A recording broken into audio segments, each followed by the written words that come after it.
everybody. I'm Larry Ridley, and this is the NFL on EA Sports. Today's matchup features a couple of big targets who will be looking to get open in the middle of the field. It's the Browns going up against the Raiders.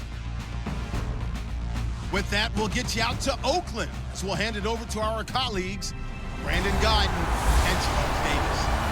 Thank you very much, Larry. We are here on a beautiful afternoon for football. Today, we're set for a good AFC matchup between the Cleveland Browns and the Oakland Raiders. Hi again, everybody. Alongside my partner, Charles Davis, I'm Brandon Guyton. And, Charles, we saw Larry focus on the tight end matchup in his open. You think it's one to watch, don't you? Definitely one to watch because these guys can create such big plays by all the different things they can do. Line up out wide, in the slot, line up in a normal tight end position, and then who are you going to cover them with? Is it a linebacker, a defensive back? They create mismatches all throughout the game. Set to go now on a beautiful sunny afternoon. And off we go from Oakland. To return, it's DeAndre Washington. And he'll take it up past the 25 to the 26-yard line. So here comes the Raider offense now onto the field. They'll be led out by their quarterback out of Fresno State. It's the Pro Bowler, Derek Carr. It's been fun to watch Derek Carr grow as a pro. When he was a rookie, they tried to game plan around him so that he didn't have too much responsibility. Now, I don't think they can heap enough things on his shoulders because they know he can handle them.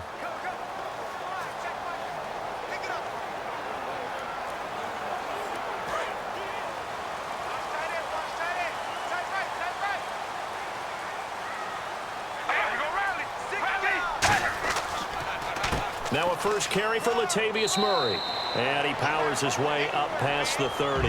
5 yards is the tally on first down. That brings up 2nd and 5. Offensive starters now. Charles, what about Latavius Murray? You know how you and I talk about players under the radar sometimes? Latavius Murray definitely qualifies as one of those players.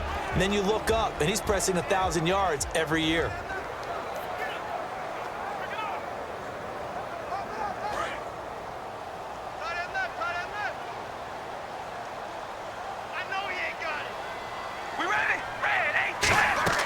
They go with Murray again, and he'll get this only up to about the 35. Call it a gain of 4 there, so it sets up a big play here, 3rd and a yard. And now the starting defense for the Browns. You have to love Jamie Collins. You can use him just about anywhere on the defense. Inside linebacker, outside linebacker, defensive end. He might even play a little bit of safety if you give him the chance.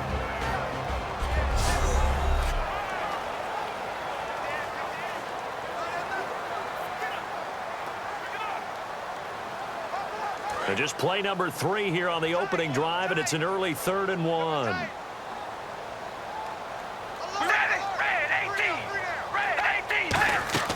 They'll run here. It's Murray. And he's got enough for the first across midfield to the 48. 17 yards on the pickup there, and the drive will continue. It's a first down. A good explosive run there sets them up with a new set of downs, and every team wants to start their game with a really nice drive.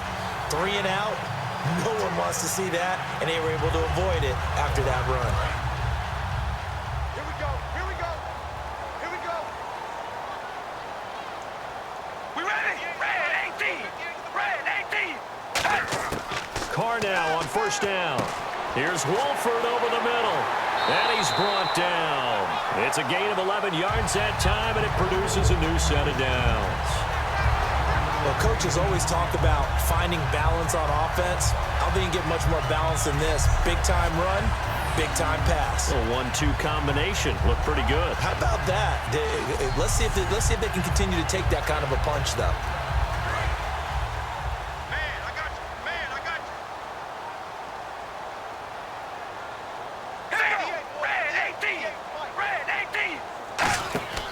On 1st and 10, here's Carr. A right side catch by Crabtree. Give him a couple on the catch. It's 2nd and 8. And for that man, Crabtree just finished his 8th NFL season. Of course, the first 6 in San Fran, last 2 with the Raiders. Barely topped the 1,000-yard mark, but he did 1,003 this season. It's been interesting to watch the career arc of Michael Crabtree, because you remember when he came out of college, came out of Texas Tech, he was seen as a pure #1 receiver. Many thought he was going to be a future All-Pro, but he settled in as the #2 guy in Oakland, and I think that's been great for him, taking the pressure off of Amari Cooper and making plays himself. Carr to throw on second down. Brought in by Walford, right side. That throw good for only a couple. It brings up third down. Got to give credit where it's due. Really nice defense on that play. The pitch and catch was successful, but not any run after it.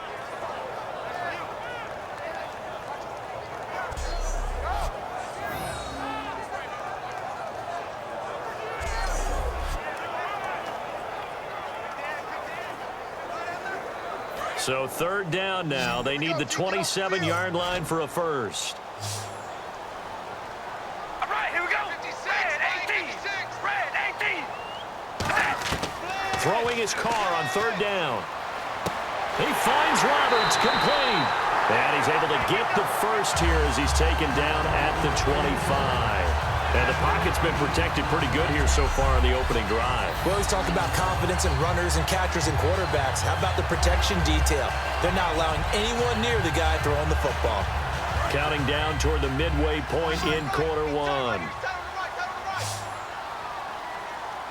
We ready? Red 18. Throwing on first down is Carr. To the sideline, and oh, a nice catch there. Made sure the feet were inbounds, and they were. If you're running out route, it's likely you're going to end up near the sideline. And what did we just see there? Toe tap. You got it. The benefits of practice. Toe tapping, foot dragging, picking it up, and making sure it was a catch. Completed pass play. Now let's see if they go back to the air or to the ground. Here we go. Red 18. Red 18. Again, it's Carr. Connects it to Roberts, right side. Give him 11 yards that time and a new set of downs. And how about this first drive? They're being aggressive, slinging it around. Really confident, too, because they're not trying to fool them with running plays, throwing it, and they're being very successful right now. So they're operating in the red zone.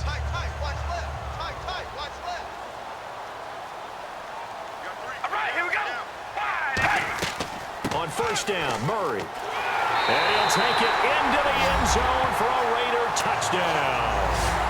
Latavius Murray, a 10-yard touchdown run.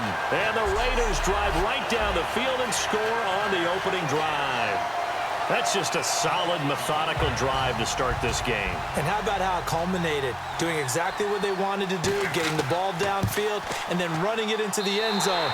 I'm just telling you, partner, when you run it in rather than throw it in, that hurts a defense psychologically a heck of a lot more. So the drive goes 75 yards, 10 plays, and it culminates with a Latavius Murray touchdown run.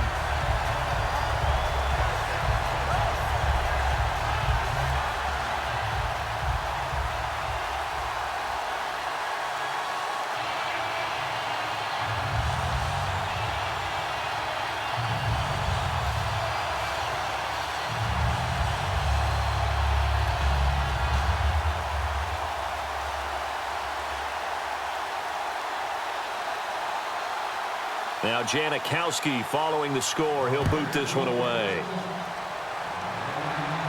This is fielded at the goal line. And not a bad return here. He gets it out to the 25-yard line. So here come the Browns for their first drive on offense. They'll be led out by their quarterback, the former USC Trojan. It's Cody Kessler. When Cody Kessler was drafted, many people thought it was a surprise that he went in the third round. They thought he would go later. But when he came out, the man who selected him told the rest of the world, trust me, this guy can play.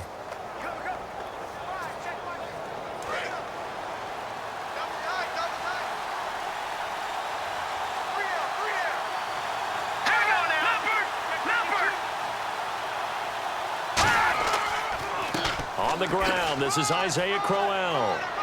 And he's going to get about 7 yards on that one, up to around the 33. There's no sense in dancing around it. Not a lot of bright spots to talk about in Cleveland this year.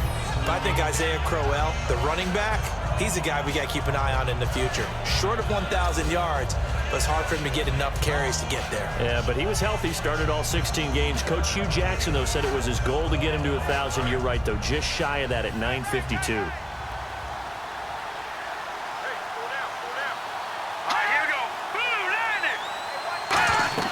On second down, here's Crowell.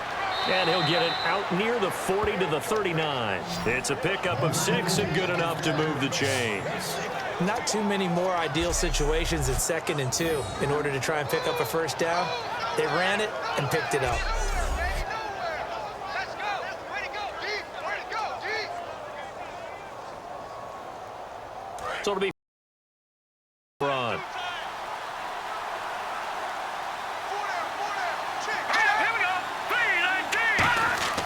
Now a play fake here on first down.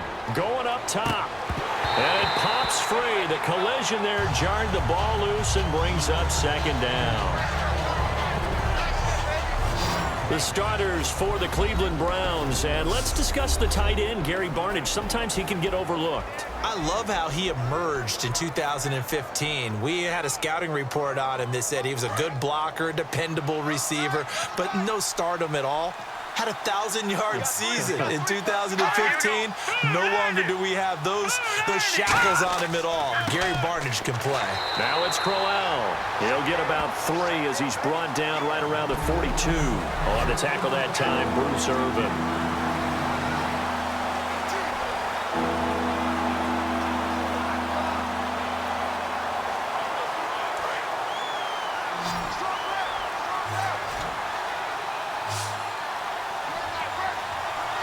Looks like we've got a dime set here defensively. 6 DBs in the game.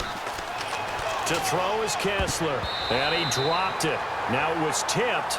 Altered the ball a little bit, but he dropped it. And now 4th down. Anytime a ball's thrown in the middle of the field that's popped up in the air, I expect someone to catch. It doesn't matter whether it's offense or defense because there's usually a great amount of bodies in that part of the field. In this case, no one came up with it.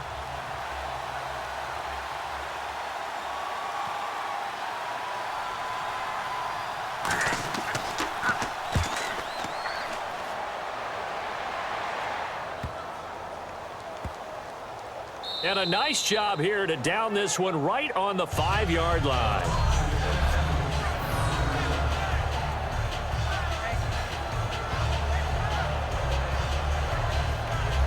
The Raider offense now making their way toward the huddle. That last drive, it was a good mix. Run, pass, defense on their toes.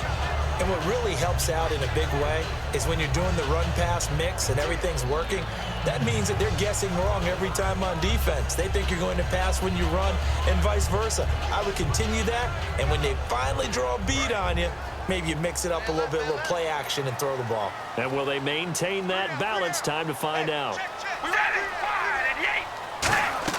Here's Murray now as they run it to start the drive. And he will take this up to about the 8-yard line. 3 yards on the pickup there, and it'll be second down. And that's frustrating for a defense because they've got them pinned down deep. And on the first play, they gave up a run that keeps an offense on schedule. Yeah, because 3 to 4 yards, that's all you're looking for right there, right? That's absolutely perfect, really, as a play call. You get 3 to 4 yards on first down. That's what they talk about to us all the time, about being ahead of the chains or on target, ahead of schedule. They were after that run. And a short pickup here as he'll get across the 10 to the 11-yard line. Call it a gain of a couple, and that's going to leave him with a 3rd and about 5. So they'll get a little extra time to come up with his 3rd down. Ready to go now in the 2nd quarter. Brandon Gaudin, Charles Davis. It's the Raiders in possession of the football. They've got a 3rd down and 5 to start things out.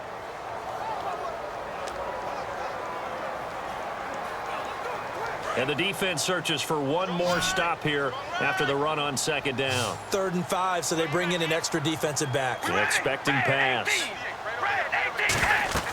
Now Carr. And this This turns into disaster. He's not going to get forward progress. That'll be a safety. So the screen pass goes backwards. That play seemed to have a potential disaster written all over it from the start. I mean, wasn't that a tough spot on the field to make that call? You're inviting defensive linemen and linebackers to get pressure. So if one of them sniffs this out, you're definitely in danger, and this time it costs them 2 points.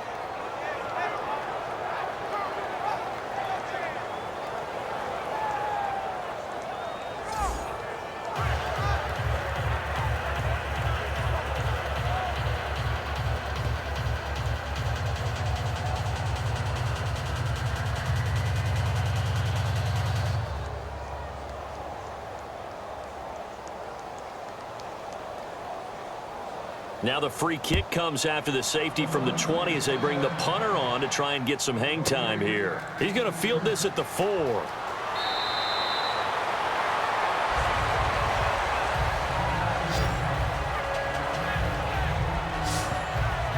And as the Cleveland Browns come back out onto the field, they'll get going again on offense here in a second. But 1-15 this last year. And it's a franchise that since moving back to Cleveland in '99 has only been to the playoffs one time. Hard to believe, right? Just 2 winning seasons in that time frame only 2. as well. But I think there's optimism to be had here in Cleveland. I think that the fans, it's tough for them to see it after another 1-15 season. But I think that they have a plan in place to move this franchise forward. Ownership, front office, head coach, all in lockstep together with a vision and a plan that they intend to execute. And his pass incomplete. Little lull in the action here to go over an offseason storyline that's kind of interesting. L.A. a couple years ago, they have no teams, and now they're going to have 2 with the move from San Diego to L.A. What does that mean for the league and for the Chargers? It seems like an easier transition, doesn't it, than St. Louis when they moved back to Los Angeles. Less culture shock. Less culture shock, less, obviously geography, the whole deal. But it's a transition that still is not going to be easy. Remember, they're going to go play in a soccer stadium, essentially, for at least the first couple of years before they share a stadium with the Rams. So that changes things, obviously trying to create an identity in the market they haven't been in a long time. They began as the Los Angeles Chargers, but only played 1 season as such. No matter what defense is called versus a running play, linebackers are telling the defensive guys up front, you take care of the offensive line, keep us uncovered, let us run to the ball, we'll make big plays. Well, that paid off there. All the guys up front, the big fellas, they controlled the 5 offensive linemen. That allowed the linebackers to see the openings, sprint through the gap, and snuff that play out in a hurry. Give him 6 on the play, and that's going to make it 4th down. Partner, I think that completion takes the definition of dink and dunk to a different level, doesn't it? It does, and the defense was right there, kind of played into their hands.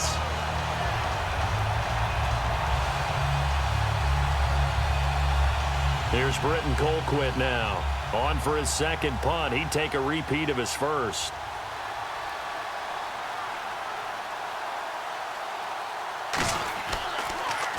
He gets this one away, and boy, it's another boomer.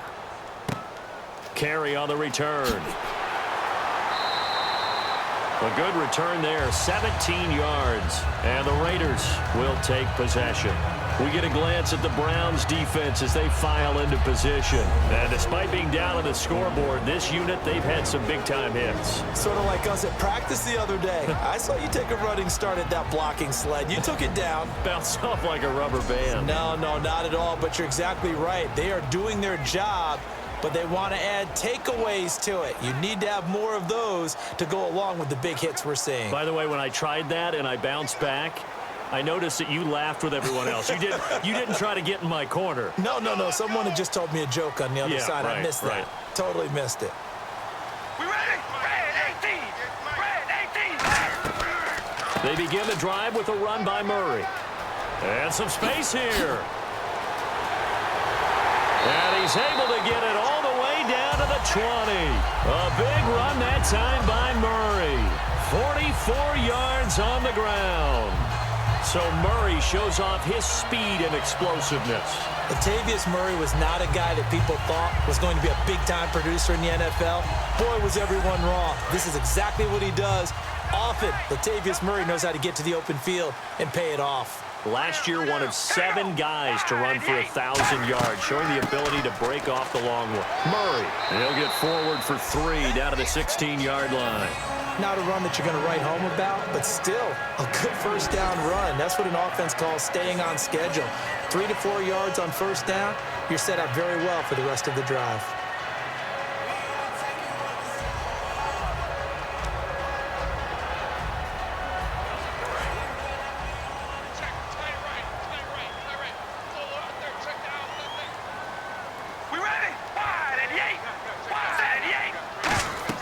That was second down run for Murray. And he'll get 4 there, down to about the 12-yard line. On any running play that's called, they're always hoping that it's going to break big and go the distance. But when you get a nice gain like that, you're able to do so many things anyway. You can come back and run essentially the same play again, continue to move the ball on the ground, or you can decide to throw the ball now because usually you have the defense back on its heels. On third down, Murray. And he goes backwards here, losing yardage back to the 16. He loses 4, and it brings up 4th. One thing I know, defensive coaches love it when they don't have to invite their players to the party. This strong safety, you never have to ask him twice to help in run support. He's going to arrive and in a bad mood.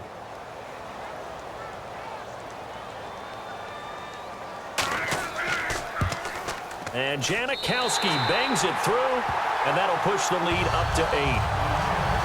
So the drive stalls out, but they are able to put 3 points on the board. Yeah, just a yard or 2 shorter than an extra point, so no problems converting there.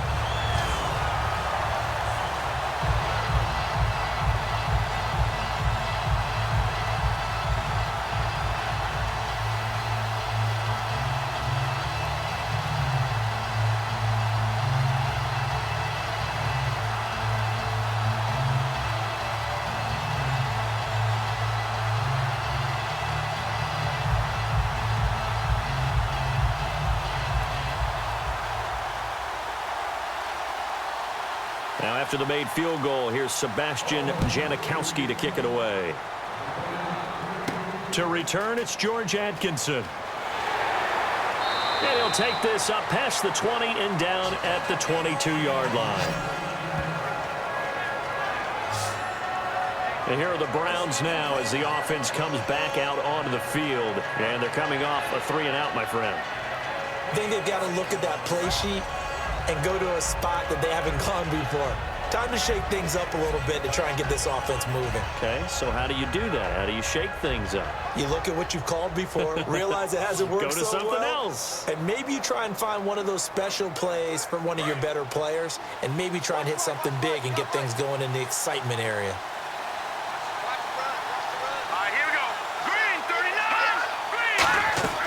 They begin with a run by Crowell. And he'll get about 3 as he takes this up near the 25. The All-Pro in 2 positions. Khalil Mack there to make the stop.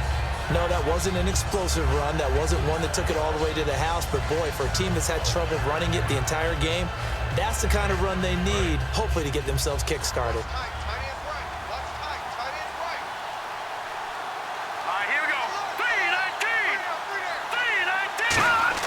Kessler looks to throw on second down.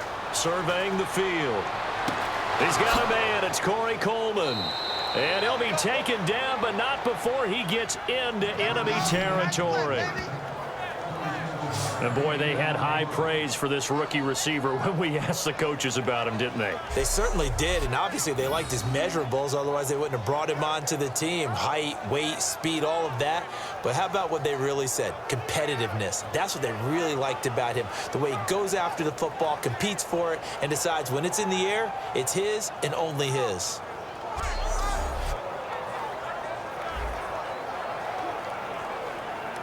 So after that big play, let's see if they can catch their defense maybe on their heels.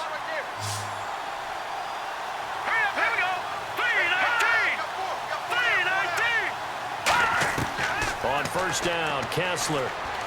He's got time. He couldn't quite hold it. Got hit.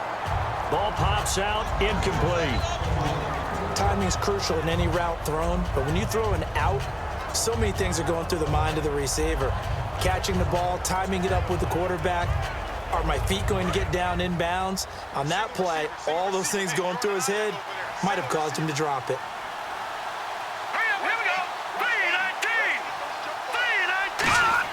Second and 10 now. Kessler once more. Over the middle, the catch by Coleman. And they'll get 9 there as that sets them up better for third down. And just a small glimpse there as to why they like this rookie so much. And that's why they lit up a little bit in our meetings with the coaching staff, didn't they? When we talked about him, they did. Yeah, they like his work ethic. This guy's running every route well in the route tree and getting better at it all the time, really honing his game. They expect a pretty good jump out of him as things continue to move on. All right, here we go. And now we've got flags down. Looked like one of the Browns might have moved. False start, offense.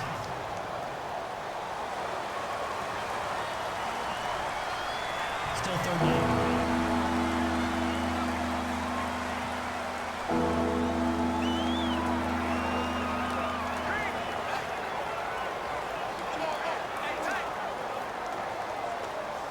And the line to gain here is the 37 on third down.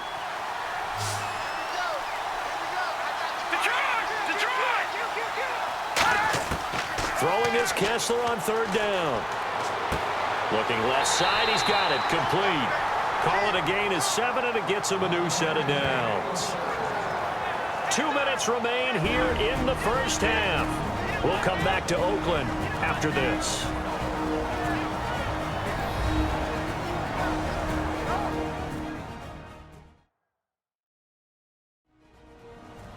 We remind you that coming up at halftime, we'll pay a visit to Larry Ridley in Orlando with our EA Sports Halftime Report.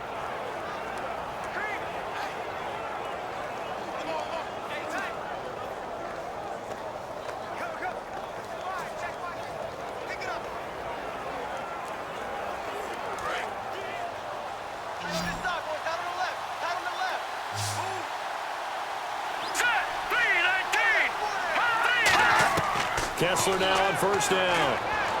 He's got time in the pocket, and he just gets rid of it, throws it away. A wise move there, looked like nobody open, now second down. I hope I don't sound too rah-rah on that one, but that's the exact right throw. Either your receiver gets it or no one gets it. Give him a lot of credit for being really precise with it. Got rid of it, no one got it.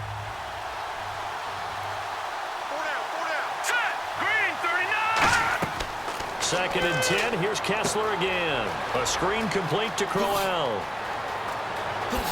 And he gets this one all the way down inside the 15, just shy of the 10. A good pickup there, 26 yards. And that was a beautifully executed screen pass. They let the rushers get upfield and get the escorts in front, meaning the offensive linemen, other blockers out in front, completed the pass beautifully. So now you've got all that open space with big guys leading the way.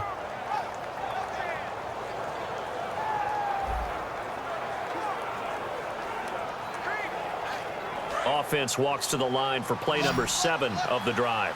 They come up in an empty set. 4 wide receivers, 1 tight end. On first down, Kessler. That's going to be caught at the 10-yard line. The completion good for 3, and it's second down.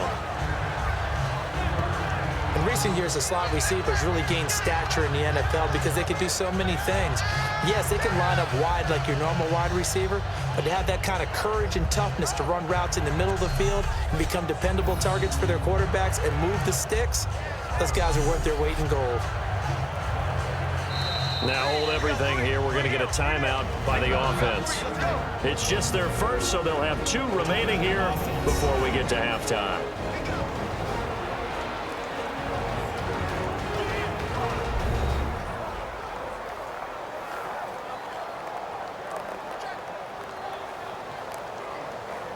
And we're back. The offense had a chance to talk things over. We'll see what they come up with here on this next play.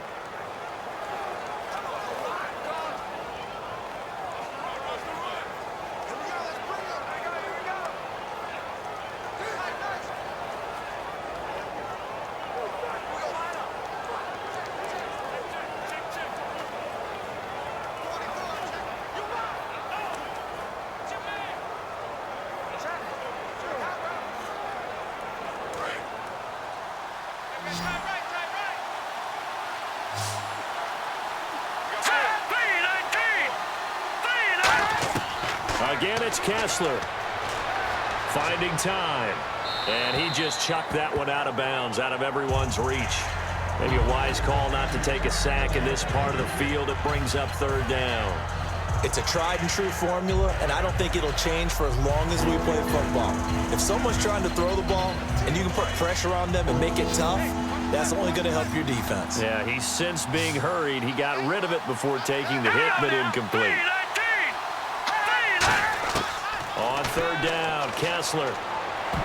And almost intercepted. Would have been a huge pick in the end zone, but as it stands, that brings up fourth. Not only did they drop what looked like an interception in the end zone, they blew a golden opportunity to shift the momentum.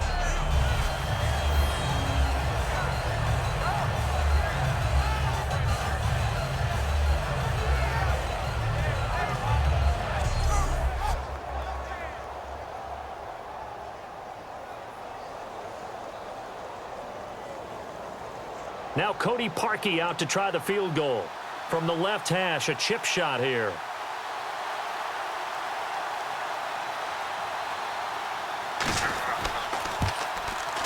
And Parkey's kick is good. And the drive will wind up yielding 3. And that field goal caps an 11-play drive. That's a lot of offense to run to only get 3 points, but they'll take them. Anytime you can put anything on the board, you run to your sideline somewhat happy.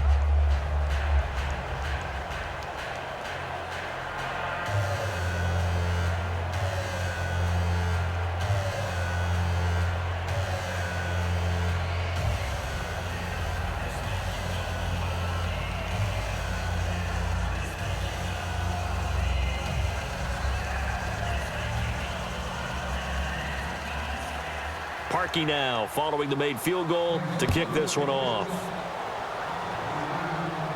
This is fielded a couple yards deep. And he'll take it back to about the 19-yard line.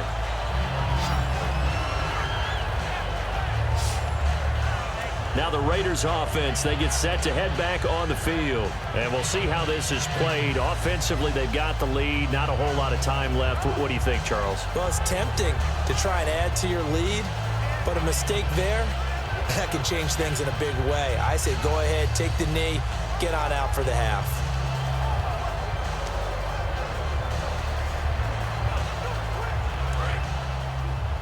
Hey, watch 28. Single. Here we go. Red 18. Carr now on first down. A right side catch by Crabtree. Now whistles come in. We're going to get a timeout here by the offense. It's just their first, so they'll have 2 remaining here before we get to halftime.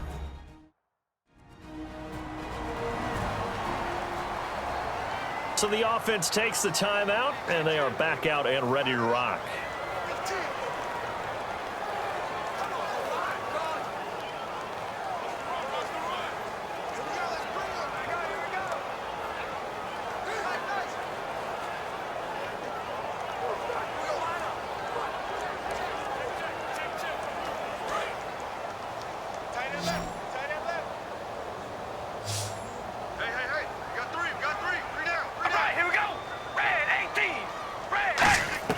On first down, Carr. And there is Amari Cooper, his first catch. And he takes this down deep into Cleveland territory. Now hold everything here. We're going to get a timeout by the offense. So that means they're down to 1 remaining here as we head toward halftime. And welcome back, the offensive unit. They took the timeout. And now they get set to line up as we resume action.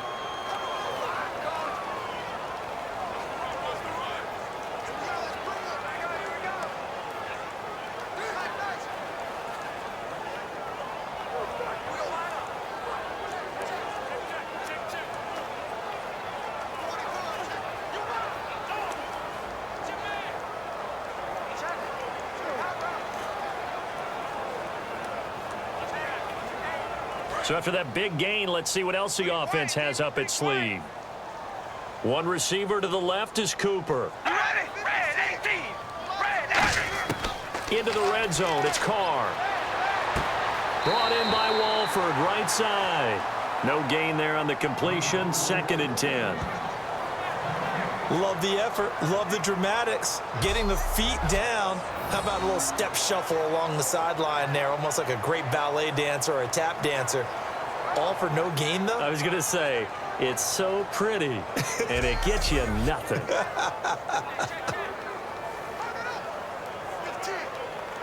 So they're still at the original line of scrimmage here. 2nd down and 10.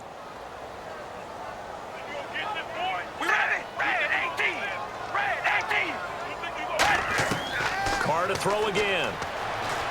Looking for someone to throw to. And he just chucked that one out of bounds, out of everyone's reach. Maybe a wise call not to take a sack in this part of the field. It brings up 3rd down.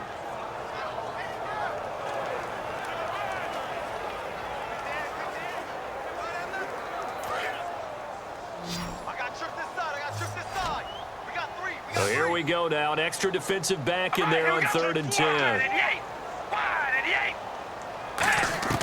Throwing his Carr on 3rd down.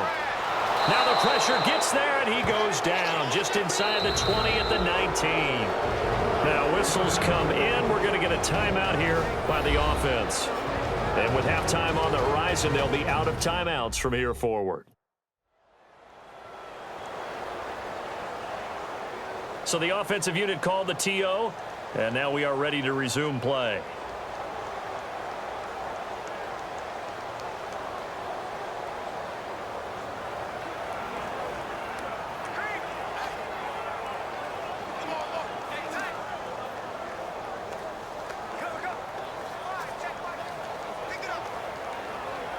Out is Janikowski now for the Raider field goal try.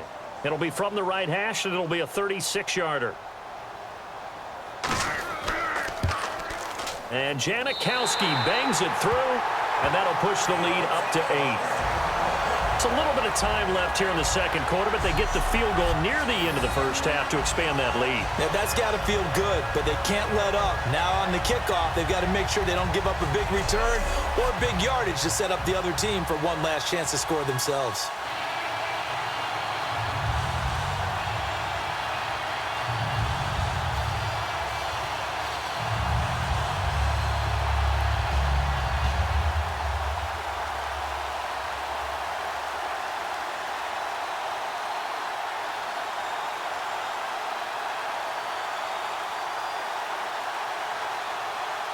Now after the made field goal, here's Sebastian Janikowski to kick it away.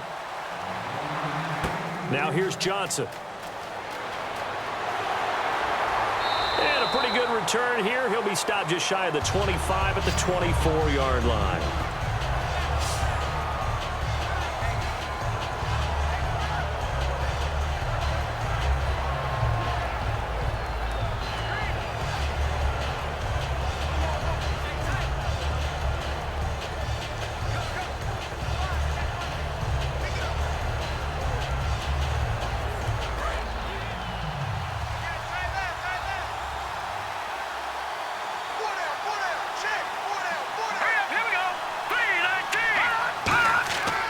A first down carry now for Crowell. And this one goes nowhere. Losing yardage back at the 22.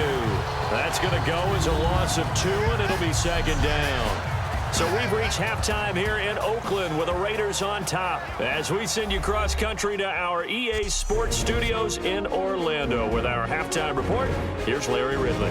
Thanks, Brandon, and welcome to our EA Halftime Report. I'm Larry Ridley. The Raiders are happy to be in front, and they'll look to play another solid half of football. The Browns know it's always hard to come in and get a win on the road, but they're not out of this one yet. All right, let's roll the highlights. Now 1st and 10, Murray's got it on the run, and he capped off the long drive with the TD. He'll take the early advantage. Now early in the 2nd, Murray's going to take off here. He'll pick up more than 30 yards on the drive. They'd stall out, settle for a field goal. Browns on offense midway through the 2nd. Kessler's got the completion here, and it's going to end up going for a gain of 27. Browns, though, would settle for just a field goal. 1st and 10, Carr is on point with the throw, and he'll be tackled at the 16-yard line. Raiders would go on to kick a field goal to put 3 points on the board. That'll do it for us here at EA Sports Studios. Let's get back out to Brandon and Charles for the call of the second half. Brandon.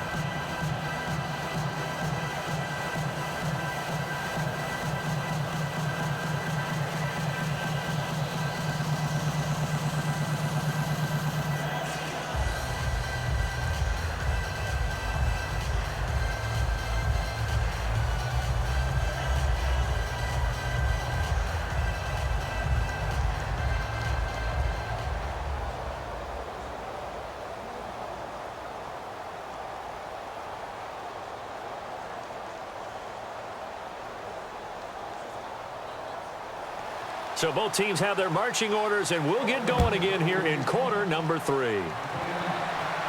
This is taken at his 4.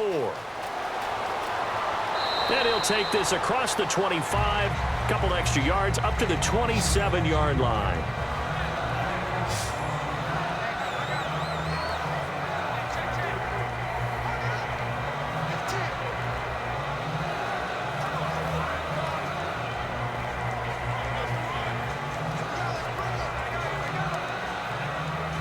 Here's the Browns offense now getting set to start off this third quarter. They're down here, but very much in this game. What's the tonality of a coach's talk when a game is within striking distance like this at intermission?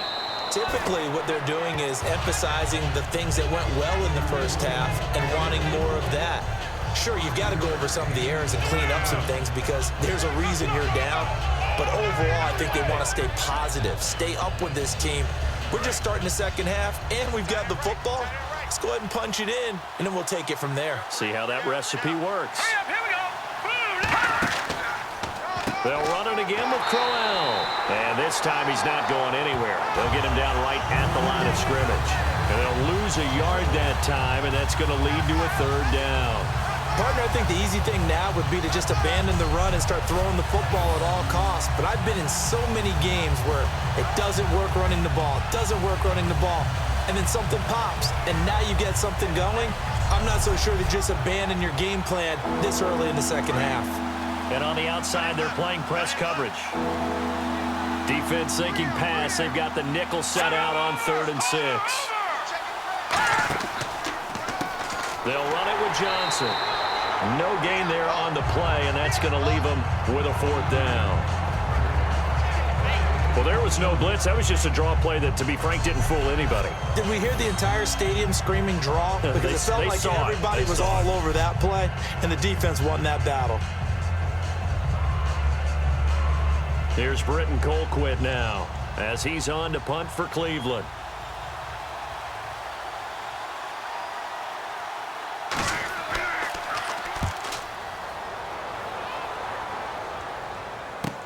Now Carey. Well, he wasn't too far from breaking that. Officially, give him 15. And possession will switch hands, 1st and 10.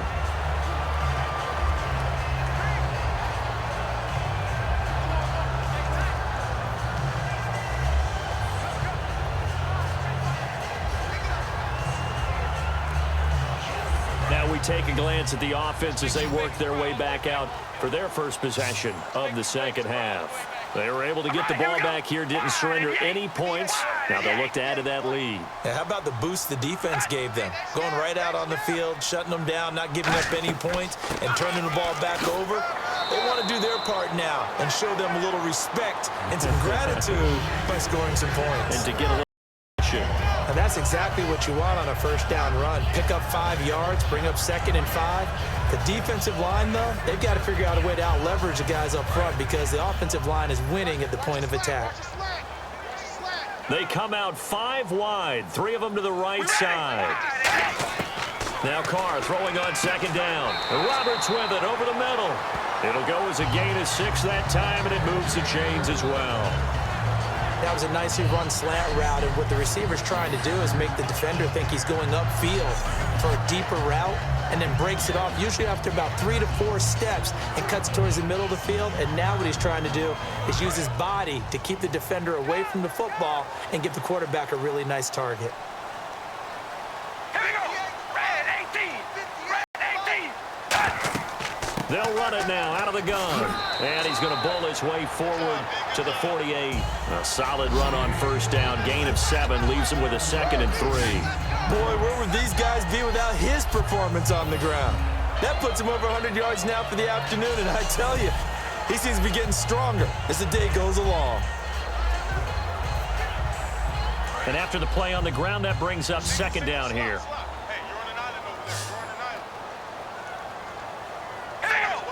And the hard count got the defense there. Encroachment and the 5-yard penalty. Encroachment, defense. Automatic first down.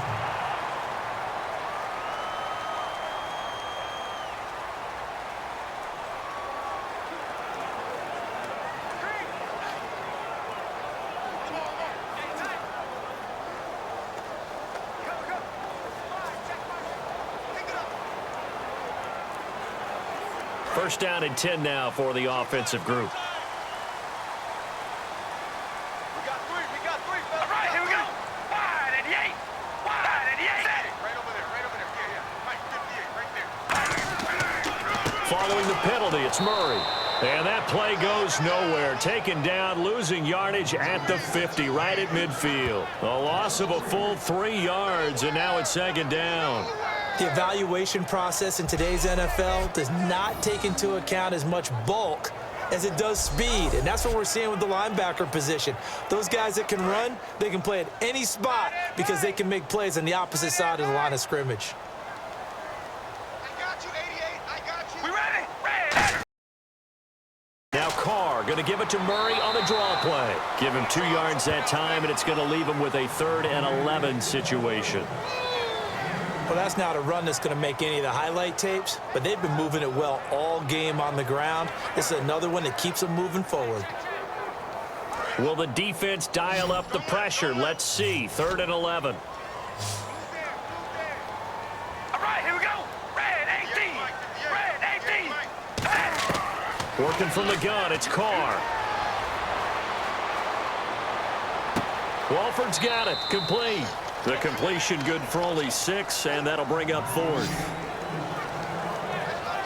And he's the epitome of what we call the move tight end, a guy that you can line up anywhere, in the slot, out wide, in tight, doesn't really matter because he has such great skills. You want to utilize him in all aspects of your passing offense. And there he was in the slot for the catch.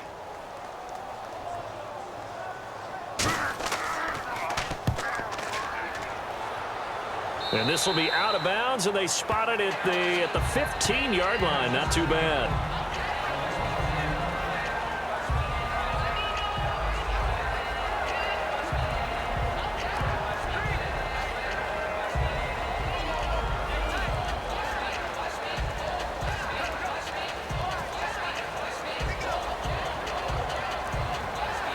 And now Cleveland geared up to take the field.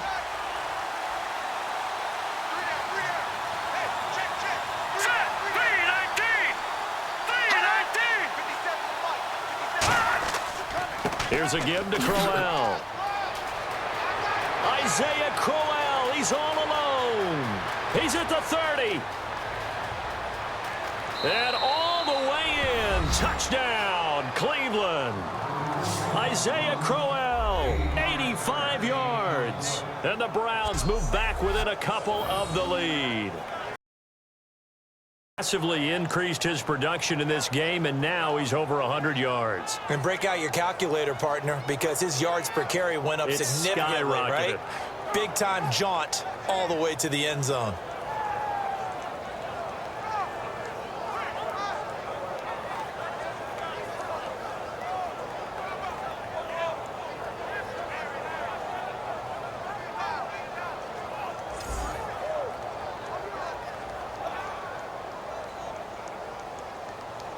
And they'll get set here looking for the 2-point conversion.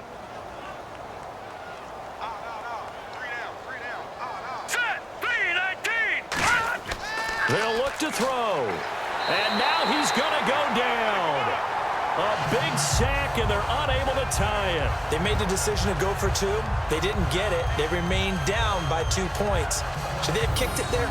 third quarter, I'm okay with it. Maybe first or second, you don't. I don't know. What do you think? Yeah, again, I keep coming back to I don't like to chase a lot of points, but I also don't know what kicking an extra point being down 1 does for me.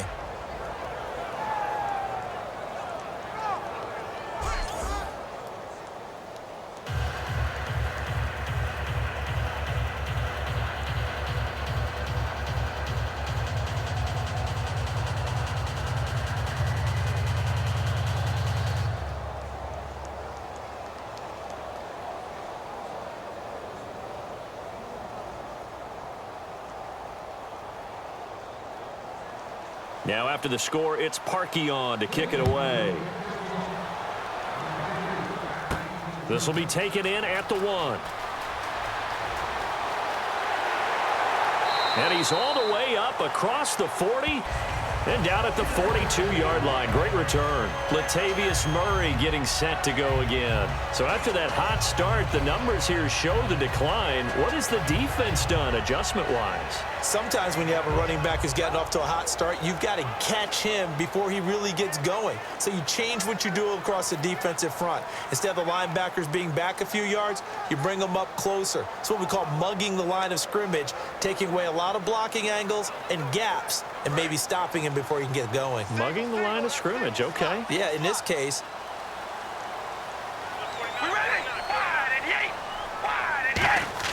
Carr now on first down. And he'll hit the slant route. That's caught by Cooper. 7 yards, the pickup on the pitch and catch. Simple slant route and part of a really nice hard throw by the quarterback. Nice timing between the quarterback and the receiver. They were perfectly in sync, and he put it right on him on the inside route. 3 yards to go on second down.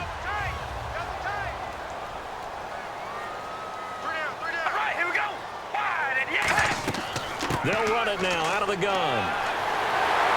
And he'll be taken down at the 44-yard line. They get 6 on the pickup there as the drive will continue. In my book, that's running the ball well, but with intelligence. How about him keeping the clock moving, staying in bounds? Yeah, even though it's the third quarter, you're thinking ahead, aren't you? This is where your running game can really help you with a lead in the second half. I agree totally. It's not just end-of-the-half situations that you worry about the clock. It's throughout the game. And with a lead, stay in bounds. Make them fight harder to try and catch you. So the run moves the chains, and here we go on first down. All right, here we go. Red 18. Now a play fake here on first down. Connects it to Roberts, right side. A gain of 6 there on first. They like going to him in the slot. He catches another one. I think this comes under the heading of until they stop him, why not go back to it? He has something going really well. Great working relationship with the guy throwing the ball, and they keep making the connection. So they complete the pass, and now they face a second down.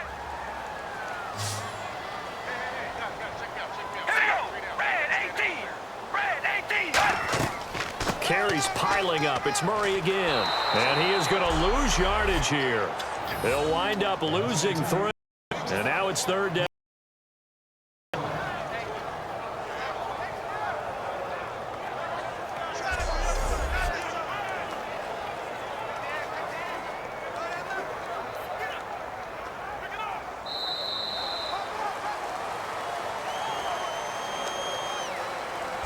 So they'll get a little extra time to come up with his third down play as we played 3 quarters. We'll return with more after this. This is the NFL, and it's on EA Sports. Back now in the East Bay. It's been a good one so far, just a 2-point game here as we get set for quarter number 4.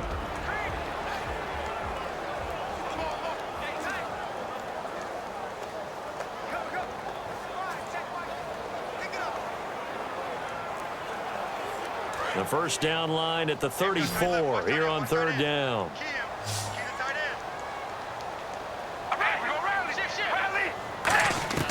From the gun, it's Carr. And he's going to be taken down. Back across midfield, just across midfield at the 49. Well, when defensive coordinators game plan to put pressure on a quarterback, they often want to use blindside rushes, and that's exactly what they did there. The cornerback gets to him and drops him.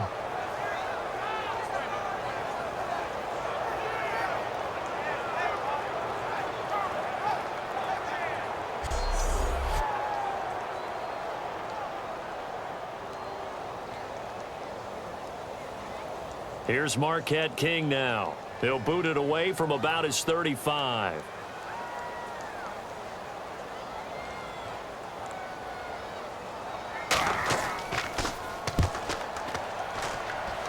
No returning this one. It sails out of bounds, and they'll spot it right at the 20. And now Cleveland geared up to take the field.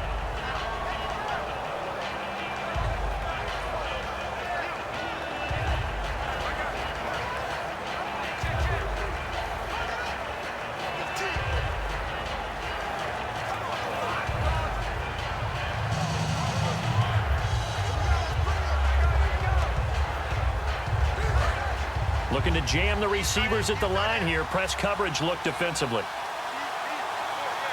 Let's go! Blue landed! Blue landed!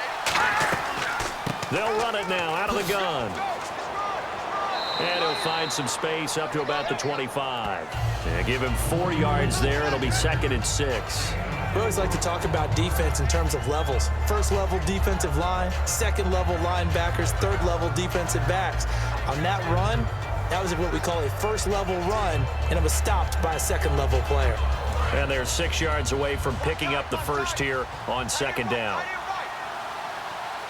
right, now, lucky 56. Lucky 56. On 2nd down, here's Kessler. Andrew Hawkins has it complete. They get 9 out of that one, and as a result, the drive continues. Never make the mistake that the slot receivers, especially the little guys like we're watching here, are just quicker than fast. A lot of them combine quickness and speed, and they catch a lot of footballs, as we just saw there. And the offense lining up 1st and 10. They'll come out in the pistol. All right, here we go. 3-19. Kessler now on 1st down. And the connection made to Terrell Pryor. And he finally goes down at the 23-yard line. Coaches really don't care from what position they get this, but run after the catch ability, rack ability, is often the difference between winning and losing and changing field position.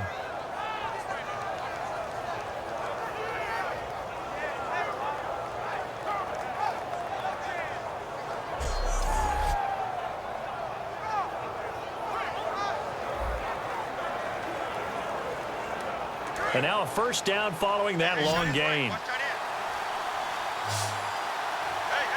hurry up, here we go. Blue landed.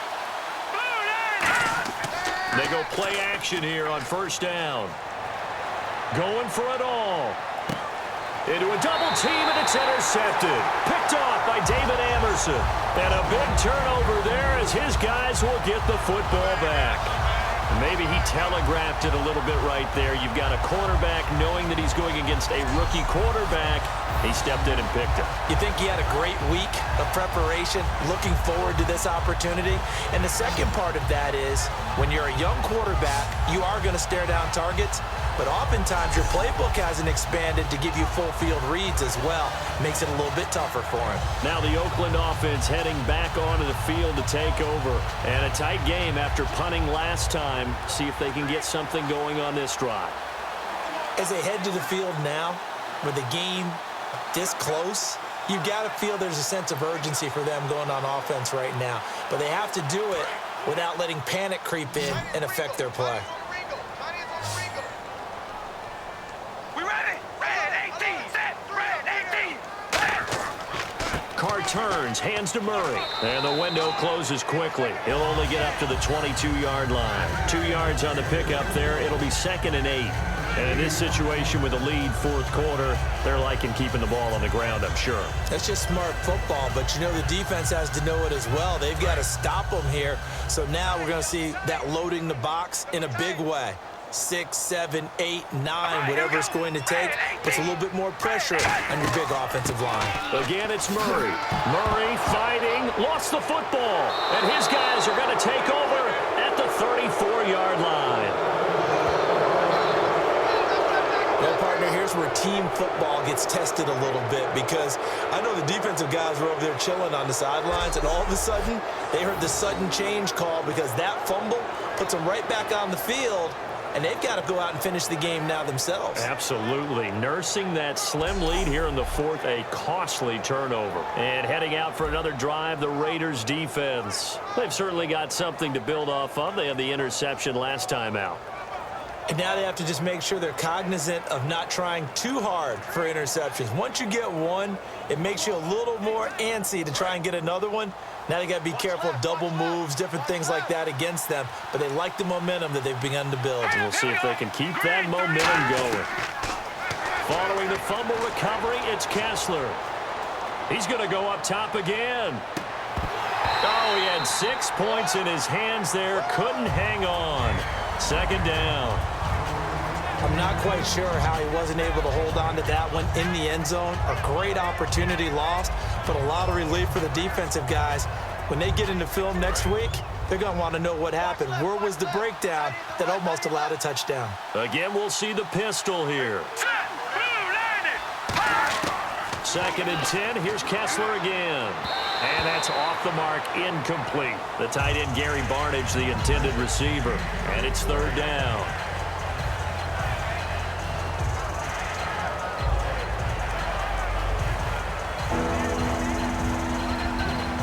So a second down incompletion now brings up third down. Here we go now. They'll run it now out of the gun. And an alley to run. And that little deke, the juke move that we saw, able to give him the first down yardage before he's brought down. How many times do we say in this game that speed kills, and it does it in so many different ways? In this case, you got a back who's quick and shifty, can make moves, make people miss, but also gets to and through a hole before it can close down. That's some of the benefits of that speed, not just outrunning people in the secondary, and that led to a really nice gain.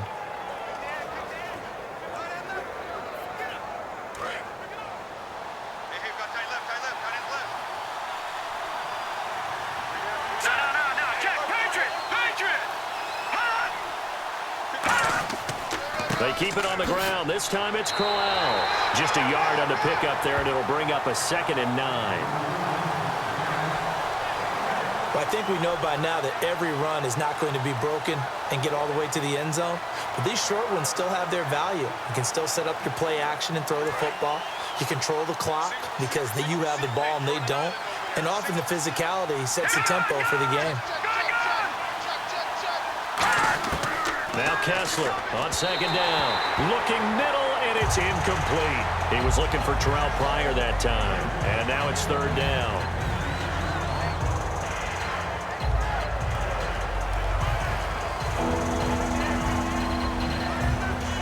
And, of course, the quarterback in this situation, he's realizing time is becoming a factor. Let's see if they can get some points on the board here late. And the Raiders call on a nickel set for third down. Throwing is Kessler on third down. And he can't come up with a pick. Nearly his second of the game. Instead, fourth down. Well, he just threw an interception last drive. Nearly another pick. And things aren't very even right now, are they? It's a little bit sloppy out there, isn't it? It's kind of the difference between driving on those paved roads and those country roads that have those potholes in them, isn't it? Because that's the way this game's going right now. A lot of bouncy bounce to it. You spent some time on some Tennessee country roads. I certainly have. Plenty of family back there. God love them.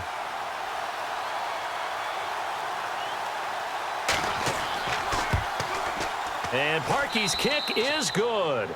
And with that, they have taken the lead by a point here in the fourth.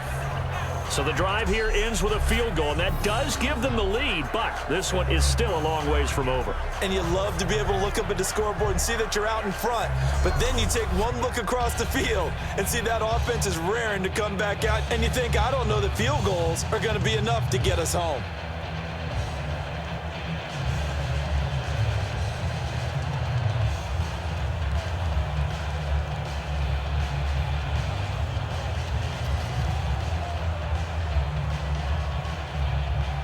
Parkey now following the made field goal to kick this one off. Here's Tywod Jones on the return. And he'll get across the 20 before he's brought down at about the 23-yard line.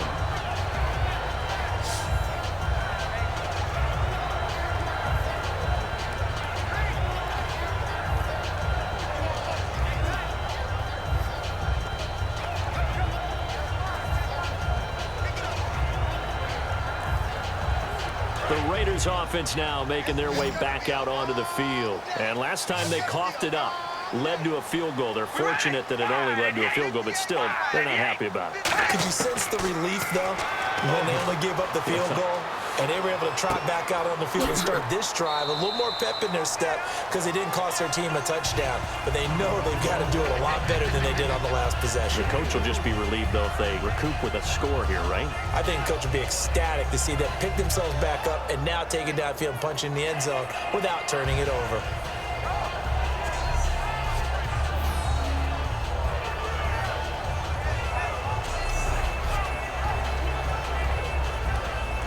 Time starting to run out here in the fourth. This defense just trying to keep the offense off the board and preserve this potential victory. Time for a break. We're back to see what happens after this.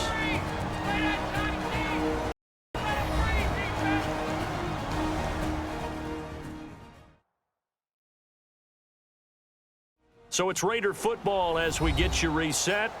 They come up on a second down now in a game that looks like it's going to go down to the wire.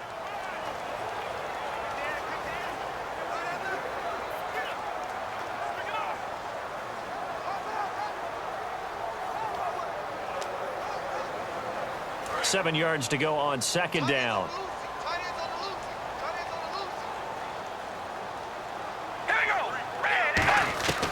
Shotgun now for Carr. Surveying the field.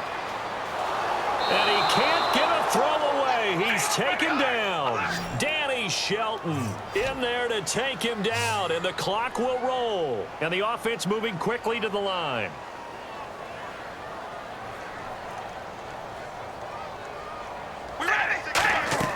He's back to throw. He's got time. He's going to let it fly. And a shot taken on third down, unsuccessful. Fourth down now. Well, bounced up after taking a sack and took a shot downfield. I think a lot of us thought maybe he'd run draw in that situation. Instead, tried to get all back in one play. Yeah, third and long. Thought he needed the deep pass. Couldn't connect it. Maybe he was hoping for a penalty downfield to give him the yardage they needed.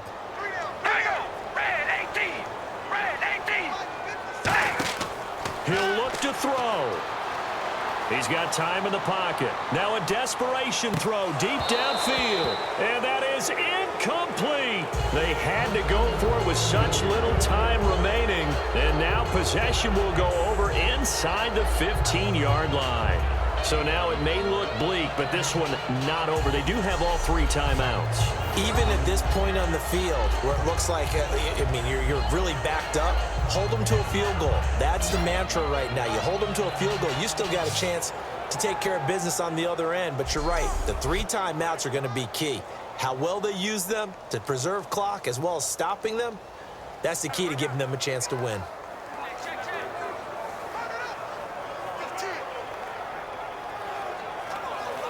And the Browns getting set to go. They're up by one. They have the football. The key here, just don't do anything silly, right, Charles? That's exactly right. And you know, all the admonitions as they ran out there. Take care of the ball. Secure everything.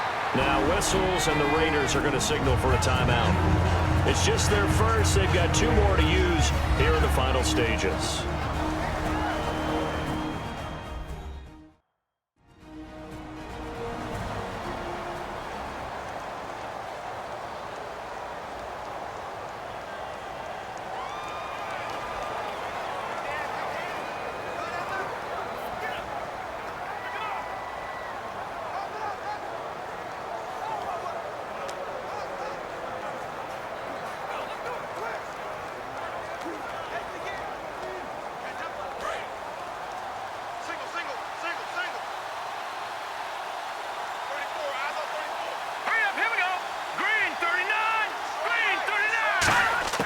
So they're not running it. Kessler wants to throw. This will be caught at about the 6. Now the Raiders are going to use another timeout here. That'll be their second, so one more chance to stop the clock here, and we'll be back.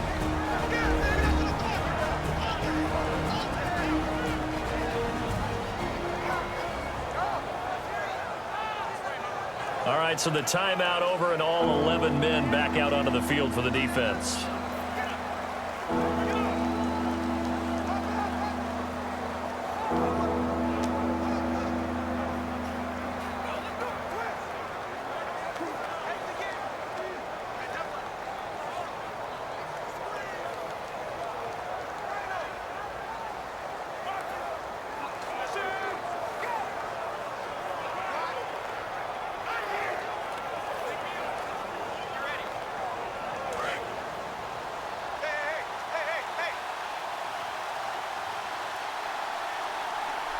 A dime look defensively for the Raiders on third down. Yeah, you're right. 2 extra DBs out there.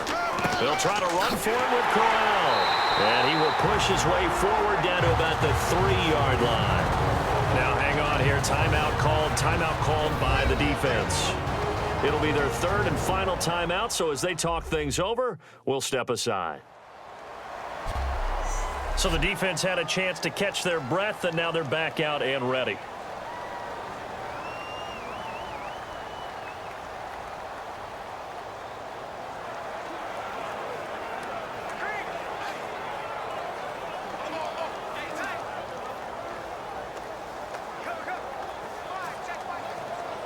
So here we go. Maybe the biggest kick of the game forthcoming. This a chip shot, a 20-yarder.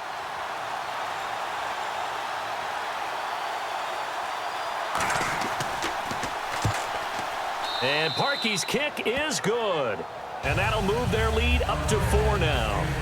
So they get the 3 here, but you wonder whether that's going to be enough. Yeah, I mean, you've now made it so they need a touchdown rather than a field goal to catch them. But you're right. If they'd gotten 6 out of that drive, this would be a much different game.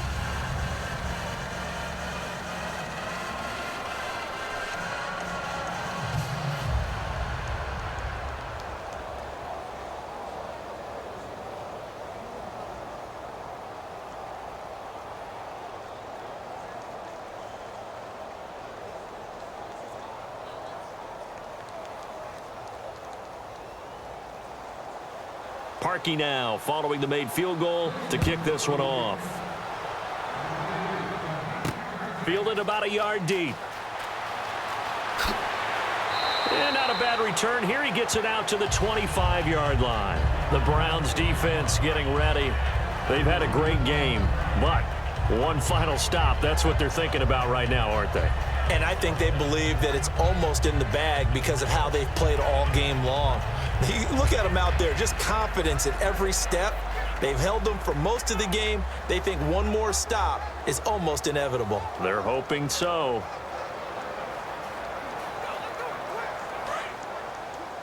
Single. Check 88. Single. Wide 88. Back to throw. A right side catch by Crabtree.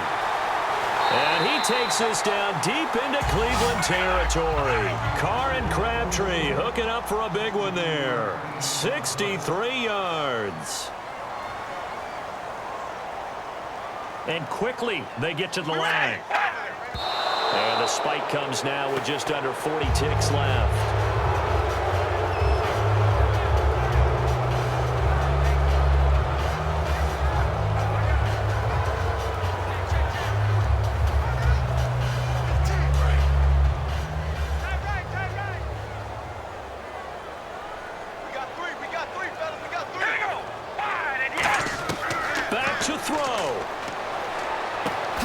Safety valve here. That's complete.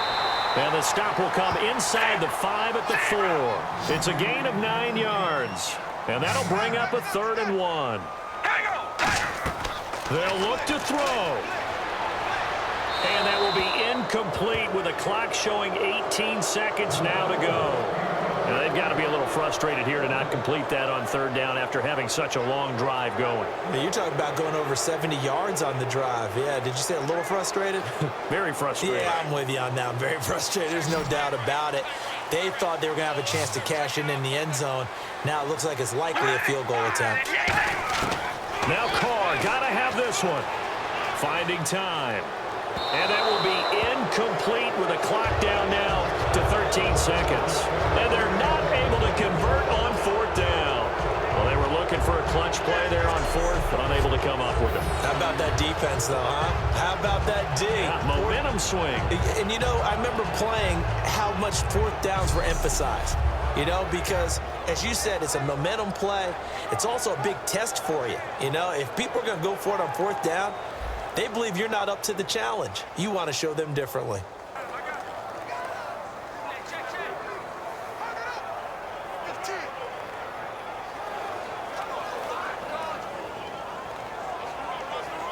And tough starting field position here.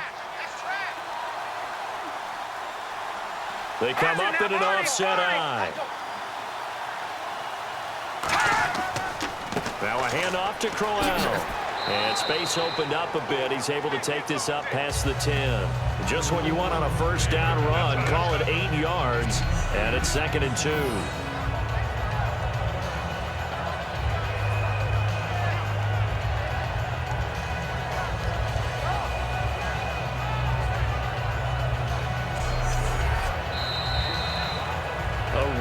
In the National Football League, Charles, you never take that for granted no matter who you're playing, no matter where you're playing. You take it and you run with it. And you know you primed the pump all week in your own home facility. No one thinks we can do this. Only people who believe are right here in this room. And then you go on the road, band together, and get it done.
Everybody, I'm Larry Ridley.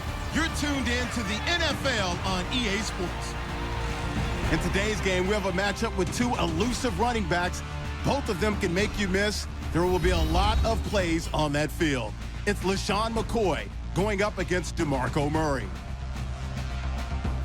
With that, we'll send you up to Music City, USA, and Nissan Stadium in Nashville, my hometown. We're standing by as our broadcast team of Brandon Godden and Charles Davis. Thank you very much, Larry. We are here on a beautiful afternoon for football. Today, we're set for a good AFC matchup between the Buffalo Bills and the Tennessee Titans. And hello again, everybody. With Charles Davis, I'm Brandon Godden here in the booth. And, Chuck, you take a look at this matchup. I don't know if it's going to be one in the trenches from the quarterbacks out, whatever. It's going to be a good game. Oh, without a doubt. I can't wait to see the big fellas have an impact. We're always spotlighting those wide receivers and quarterbacks and running backs and even the defensive backs. But the big guys, I can't wait to see which one tilts the balance for their team. Ryan Suckup, the man tasked with getting this one started. And off we go from Nashville. This fielded at the 2. And nice work on the return as they'll start their drive just past the 30-yard line. So here come the Bills on offense for the first time. They'll be led out by one of the more mobile quarterbacks in the NFL. It's Tyrod Taylor. There's so many attributes to Tyrod Taylor's game that we like. The mobility, a good accurate arm, really has a good presence on the field. But one of the things that we really need to focus in on, his grit, his tenacity. He wasn't supposed to be the starter for the Buffalo Bills. He went out and earned that job with a stellar preseason.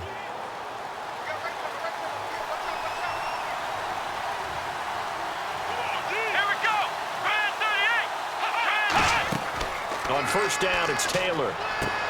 And his first look is incomplete. Robert Woods, former USC man, the intended target. That'll bring up second down.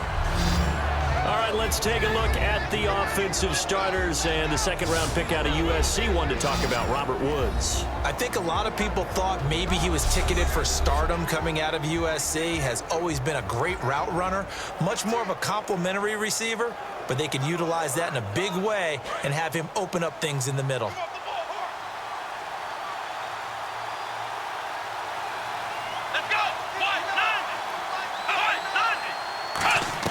Second and 10, it's Taylor again.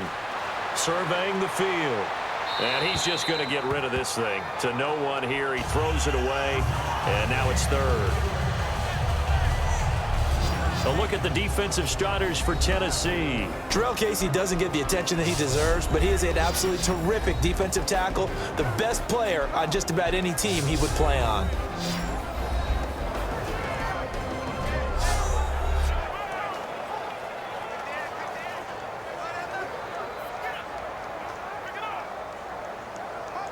So now an early 3rd and 10 here on their opening drive.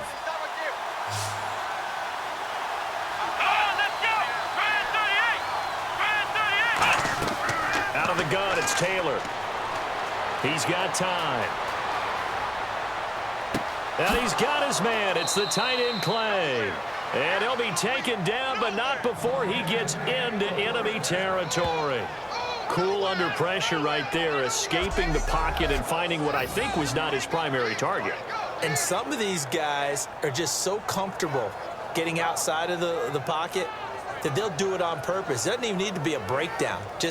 They move, and they know it affects the defense, because a lot of times you get lost in coverage in the secondary, and I think you're exactly right. Wasn't his primary target. Found a secondary guy who sprang open, probably because of his movement out of the pocket. So the offense has it 1st and 10. Here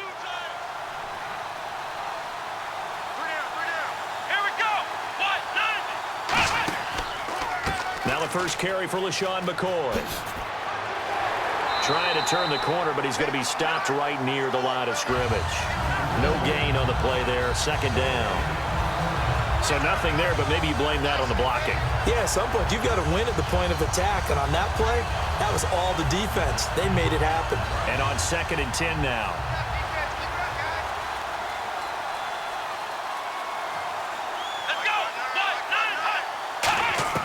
From the gun, it's Taylor. He completes it to Hunter. Only 3 yards on the catch. It's 3rd down. Defense is going to every game talking about winning the early downs to make 3rd down a difficult assignment for an offense. On that play, the defense accomplished its goal.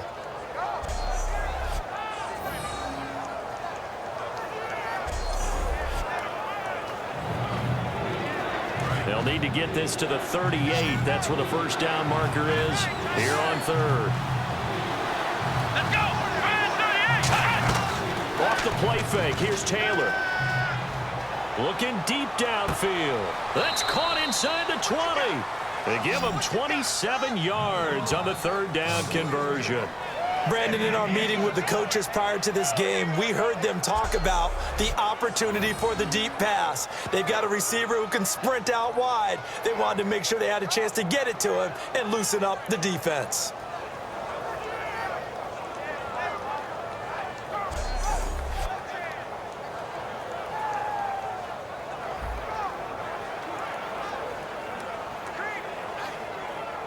And here comes play number 6 on this drive.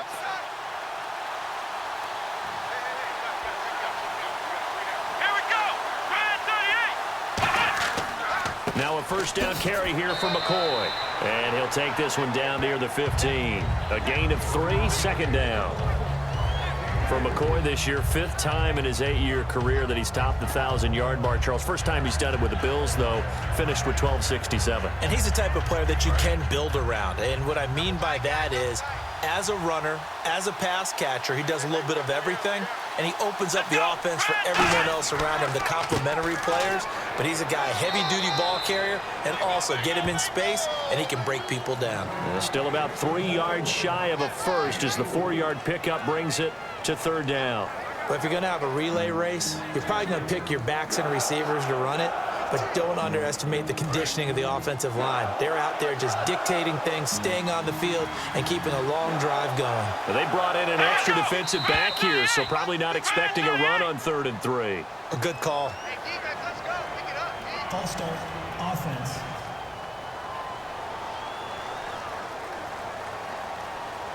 Still third down.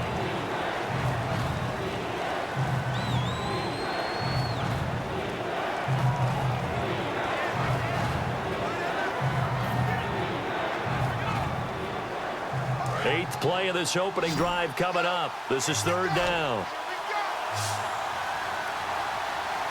Here we go. Man 38. From the shotgun, it's Taylor. This will be caught just inside the 10. They get 7 there, but it brings up 4th. So much about offense is what you call hidden yardage. You know, you throw the ball to someone, they catch it, and then they can make a big play. You know, they create a play, run after catch. They did a really nice job there of limiting that and keeping him from a first down. Yeah, stopped him in his tracks. Dan Carpenter now for the Bills field goal. From the left hash, should be a fairly easy one here. And Carpenter knocks it through, and the Bills' opening drive yields 3. So it's our visitors who make the first dent in the scoreboard as they get 3 here on the initial drive of the ball game. Yeah, it's hard to say who actually won that opening drive. On the one hand, anytime you can come in as a road team and get an early lead, you're going to be thrilled. But at the same time, to have the ball as deep in enemy territory as they did and come away with only 3, that's got to be a little bit of a disappointment.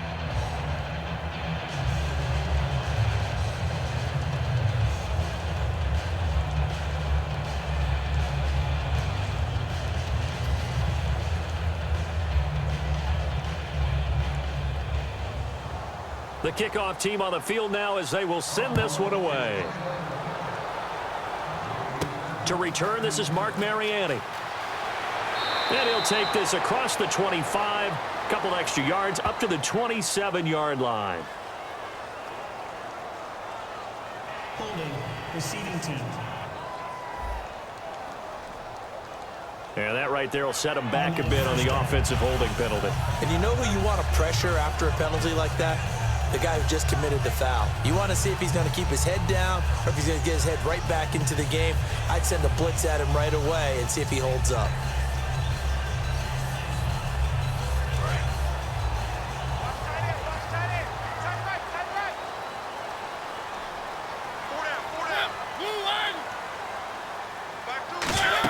They'll run it now out of the gun. And nothing doing on his first run. Back to the line of scrimmage, and that's it.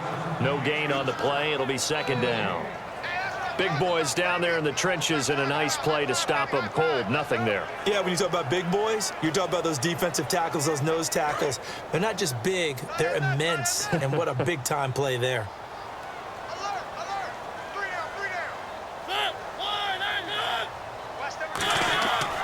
This is Murray fighting him off. Just ran right through the trash. And he is going to lose yardage here. So he loses 3 yards there. Now 3rd down. And that's why you see so many teams play a 3-4 defense, because that set gives you a lot of flexibility about where to bring pressure from, and it's hard for an offense to pick it up. Left side, right side, up the middle, especially with some really flexible linebackers. Wonder what's in the offensive playbook on 3rd and 13. We're about to find out.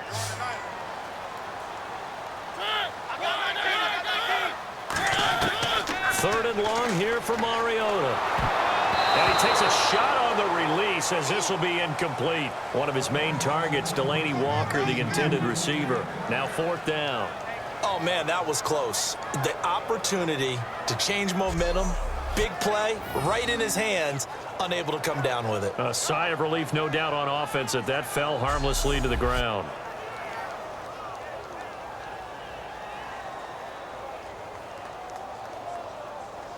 On 4th down, here's Brett Kern to punt the football away. Back deep for Buffalo, the dangerous Reggie Bush.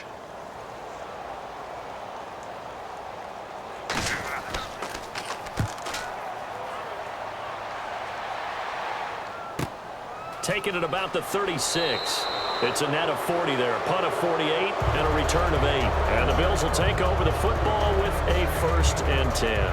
And now the Titans defense gets set to go again.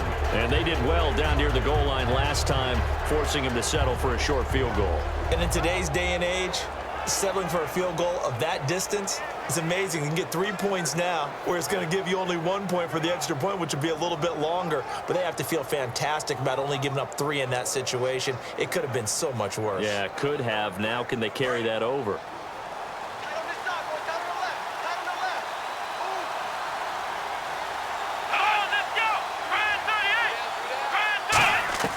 On 1st and 10, it's Taylor. And that's caught left side. It's Woods. And he'll be taken down, but not before he gets into enemy territory. And a nice pitch and catch to pick up the reception against man coverage. Both of them read how much yardage they needed, figured what they had to do, and were able to beat the man coverage for the completion.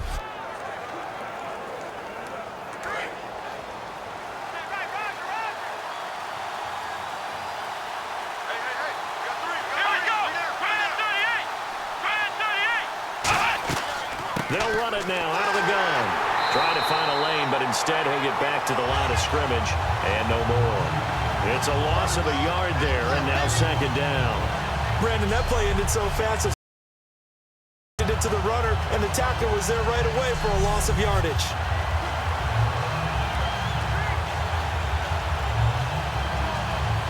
And the offense behind the chains here a touch on 2nd and 11.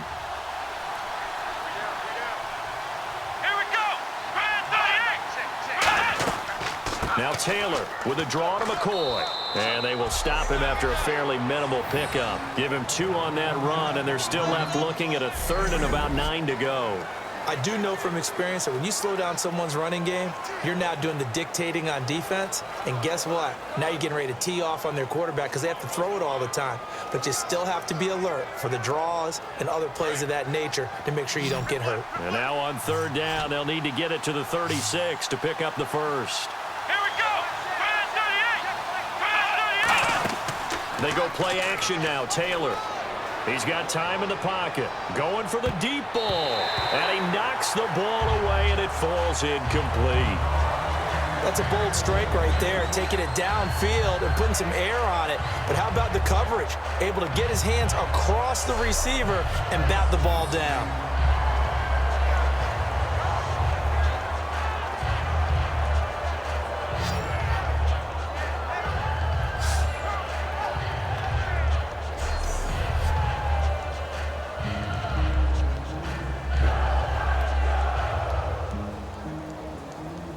Here's Colton Schmidt now to kick it away for Buffalo. Back deep, Mark Mariani.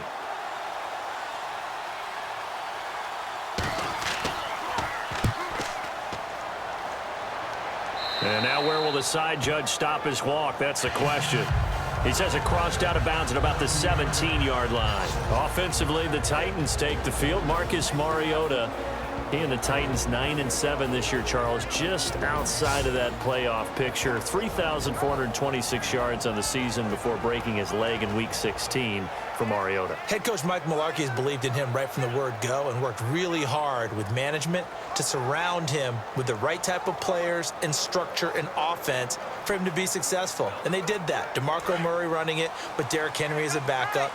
Delaney Walker running downfield to catch passes as a tight end, and letting Marcus Mariota use his gifts, his arm, his brain, and his legs to continue to get better. They run with Murray, and he'll find some space up to about the 25.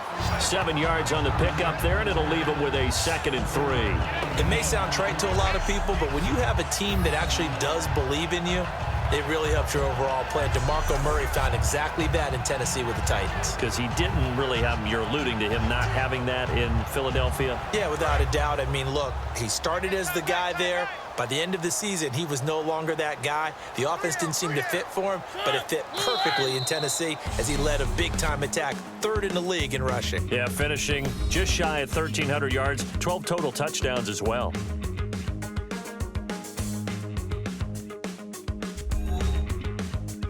This presentation of the NFL on EA Sports is brought to you by Gatorade. the Sports Fuel Company.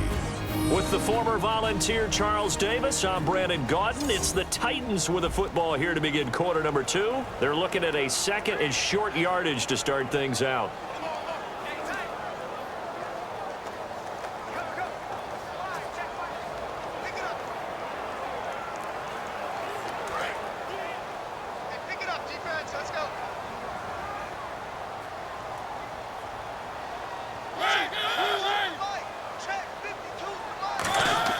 Second down, Mariota. Rashard Matthews here on the catch.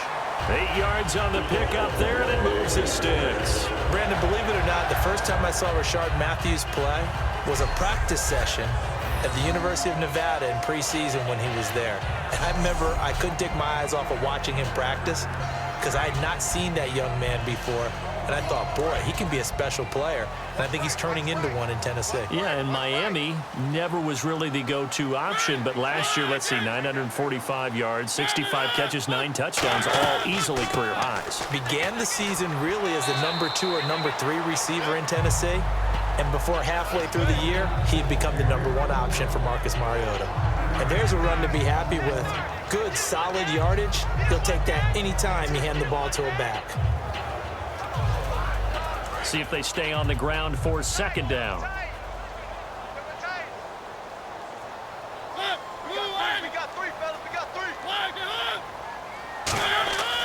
A run, it's Murray. And he gets this one to midfield before he's brought down. That one goes for 13 yards, and it moves the sticks. And that run was what a lot of people call an explosive run. Gave them good yardage, solid yardage. They feel good about the whole thing, and they did it behind a 2 tight end set. It's always interesting to watch what offenses want to do with the 2 tight ends. Sometimes they line them up together for a power set. Sometimes they put one on each side of the line of scrimmage to balance things out. No matter what, though, when you see 2 tight ends on the field, your first thought is to think run. In this case, the offense was able to run successfully. And he's going to fight his way forward here for a modest gain. It's a 7-yard carry to set them up with a 2nd and 3. This drive is turning into an extended one, and the guy carrying the ball, he's becoming more like a body blows guy. Every carry is putting some damage on the defense. So after a while, I'm not too sure how many guys are going to want to run up and tackle him. Second down following the run. Watch tight, tight ends right. Watch tight, tight ends right. Hey, check. 3 down. There's the former Heisman winner. It's Derrick Henry. And he'll be brought down, it looks like right at the 40. Give him 3 yards and a fresh set of downs. So many teams want to throw the ball in this situation nowadays, but I love watching a team that has enough confidence to go ahead and run the football in that situation. That's almost a tendency breaker. 2 minutes gone by, second quarter.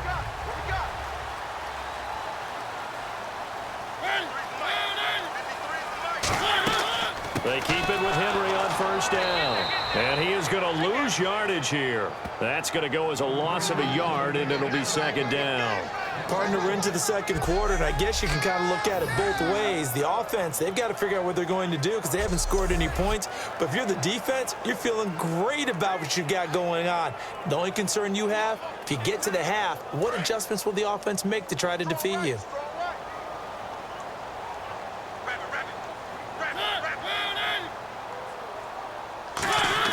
They'll try to throw now. Mariota out to the flat. That's complete to his running back.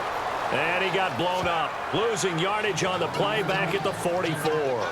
He lost 2 there, and it's third down. Well, they tried to swing it out left into the flat, complete, but really nice open field tackling. And they played that one like a great boxer. They were on their toes on that one. They weren't back on their heels reacting to the play. No, they saw it, came right for it, and made a nice tackle for lost yardage. 7th play of this drive coming up, but a long way to go on third down.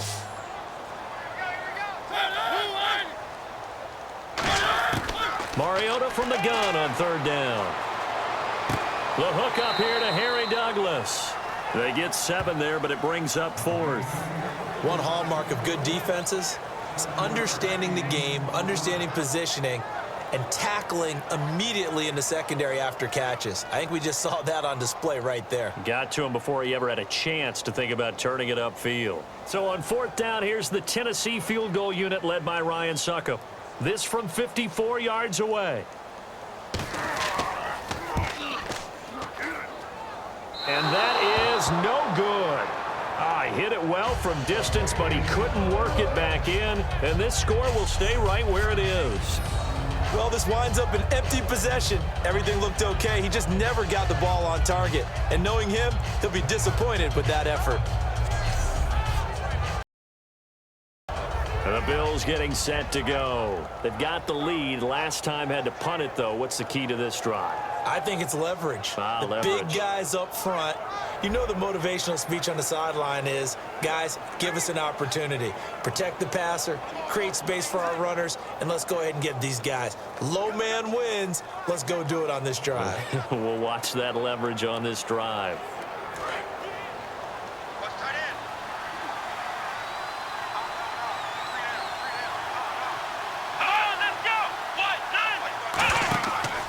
They'll start the drive with a carry by McCoy. And he is going to lose yardage here. He lost 6 there on the first down play. One of the things that's really difficult for an offense is often identifying how to block a 3-4 defense. Well, when they're coming on a blitz, even more difficult. They're elusive targets and hard to hit.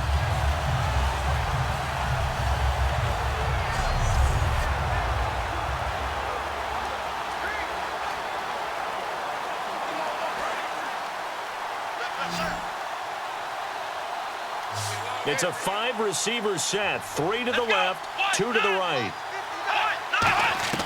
Now Taylor to throw on 2nd down. Over the middle and caught by the tight end Clay. And he'll get it down to the 47 here. It'll be a pickup of 15 as that'll lead to 3rd down. And coaches always harp on the quarterback reading the defense and getting it to the open man. That's good recognition there. And how about what he did after the catch? Yeah, hit your tight end, let him get some rack. Yeah, when he gets moving, not many guys want to come over and put a hit on him, do they? 1 man in the backfield. That's McCoy. And he'll get it up the middle. A loss of a yard, and it brings up 4th.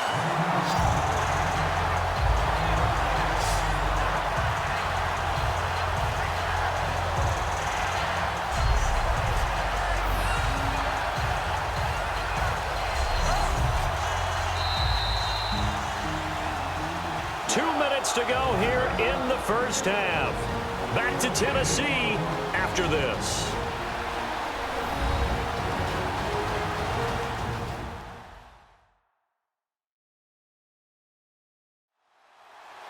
We remind you that coming up at halftime, we'll take you to Orlando and Larry Ridley. Larry will have highlights and analysis of this first half. I'm guessing mostly defensive highlights that we will see. Yeah, and that's kind of cool. No touchdown scored yet so far. Yeah, none whatsoever. Here's Colton Schmidt now as he'll kick it away for the 2nd time.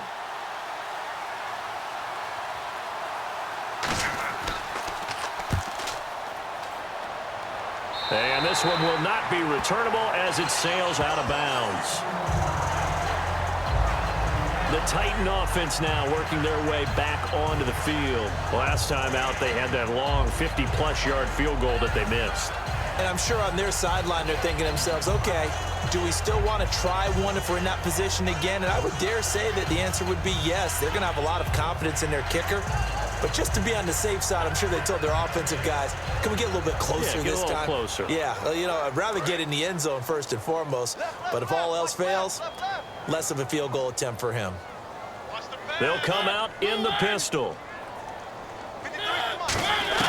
Mariota down. He's going to flip one out here to his running back. And he'll get it up to the 33-yard line. It'll be a gain of 6, and it'll bring up a 2nd down. Looking to speed things up here, going with some tempo. Mariota now on 2nd down. To the sideline, and a nice catch there. Made sure the feet were inbounds, and they were. I do have to admit, I like it when it all comes together. When the top part, catching the football, right, whether you're catching it with your hands or cradling it, comes together with the legs, in this case the feet, doing a little toe tap to stay in bounds and complete the catch. And a great job by our crew on the camera shot. Love when you see the grass or on the field turf, those rubber pellets flying up. Great catch. Tight end left. Tight end left. Hey, guys, check me out. Three down.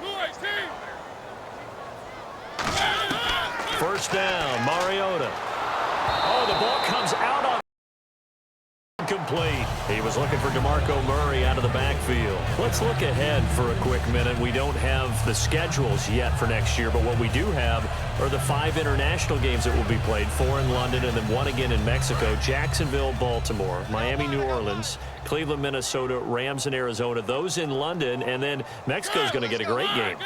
The Raiders and New England. Yeah, you're exactly right. And just think about the ones in London. Remember, they're splitting them between the 2 different stadiums in London, so they get a different flavor in all these places.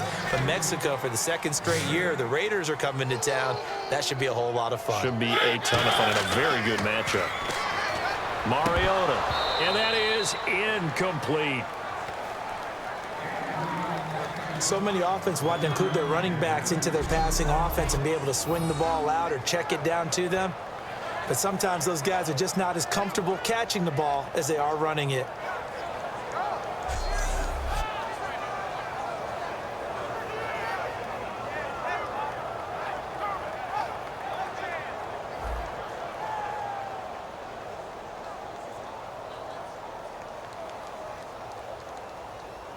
Here's Brett Kern now as he'll punt it away for the 2nd time.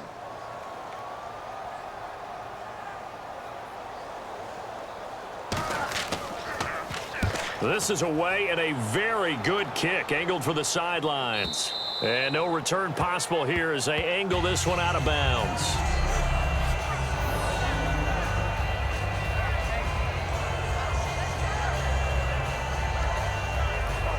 The Bills offense now, they get set to head back on the field. They're out in front. Last time they had to punt it away. We'll see if they can add to their lead now. They don't want to go out and punt it away again. This team now wants to get a cushion, put people away. They want to run their offense and have it end up in the end zone.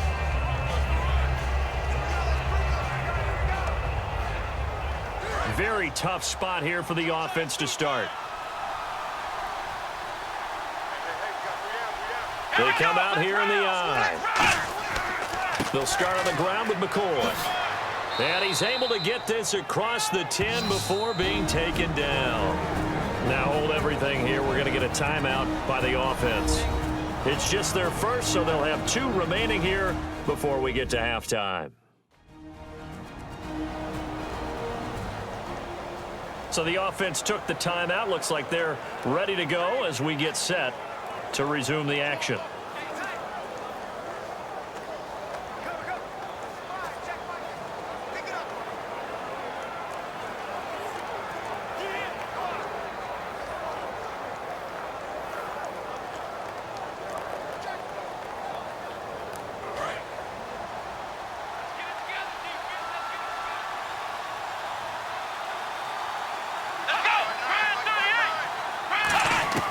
Throwing now, Taylor on first down.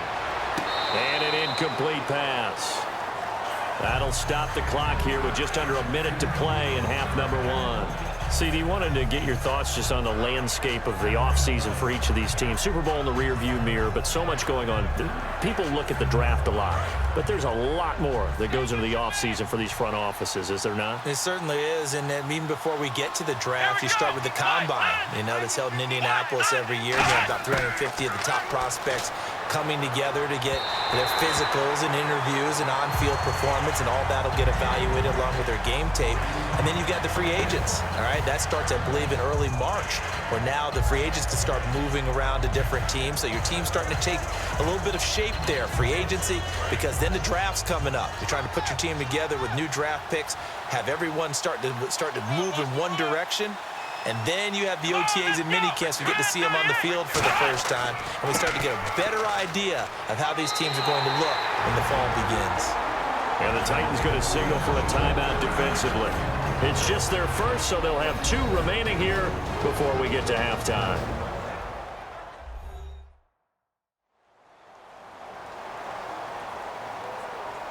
So a defensive timeout, chance to regather, regroup, and get set as we resume action.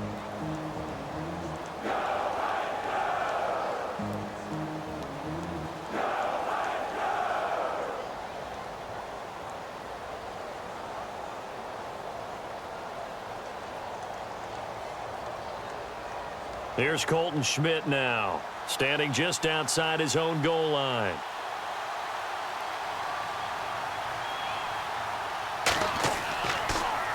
And he uncorks a beauty. Best. Here's Mariani.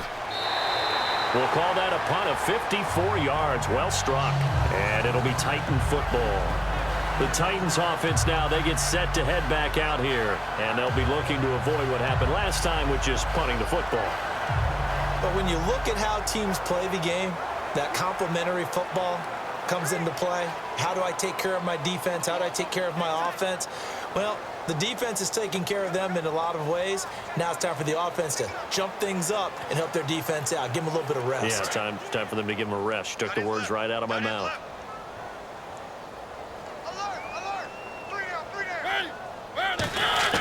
On 1st and 10, here's Mariota.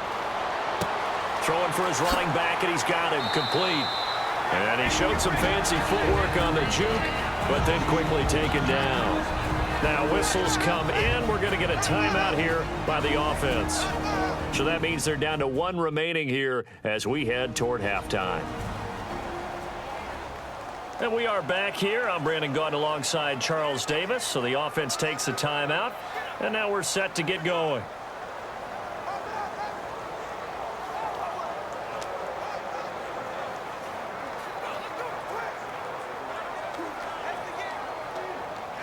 Five yards left for the offense. It's 2nd down.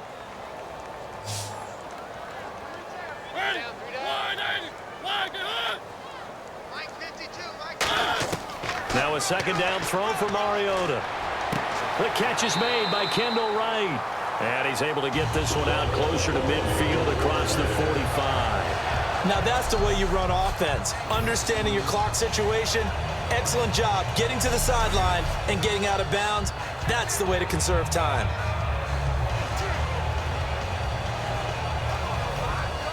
So here we go, 1st and 10 now.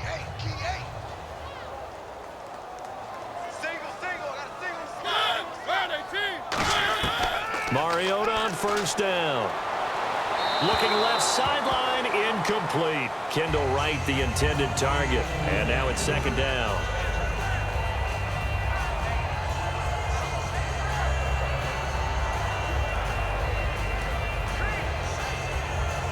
So 2nd and 10 here. Check back. Where are they, team? 53 is the mic. 53 is the mic. A 2nd down throw here for Mariota. Throwing over the middle, but it's incomplete.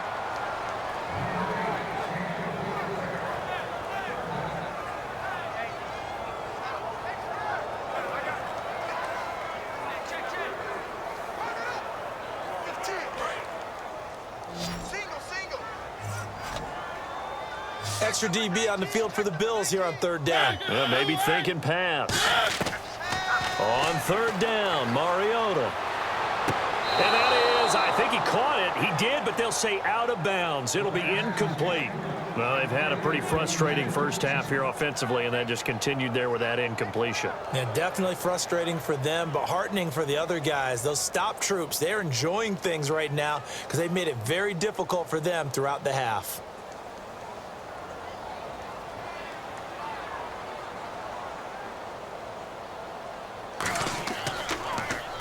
And he gets it away, a directional kick going toward the sideline. And the punt over the side in the air, and the spot will be inside the 35.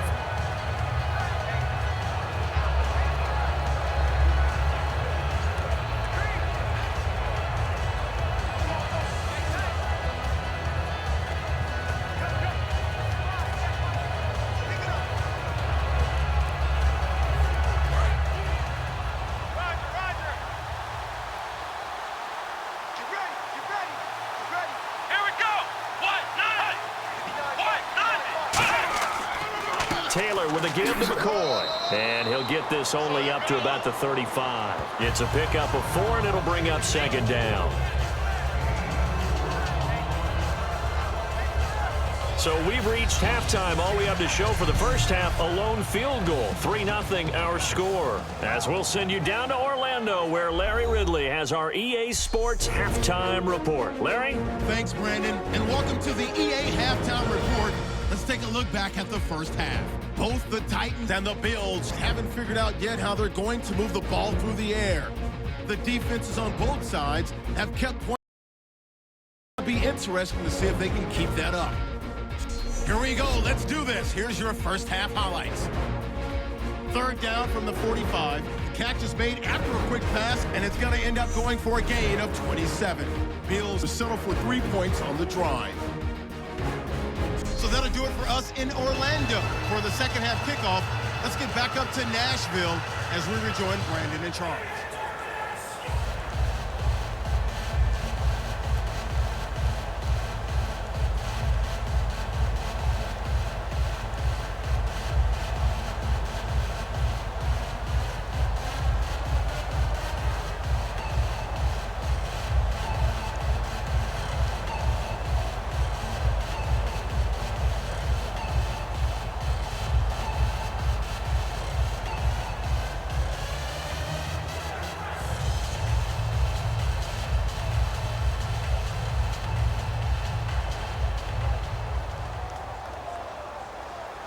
Both teams appear ready for the fight ahead, and we resume action here in quarter number 3.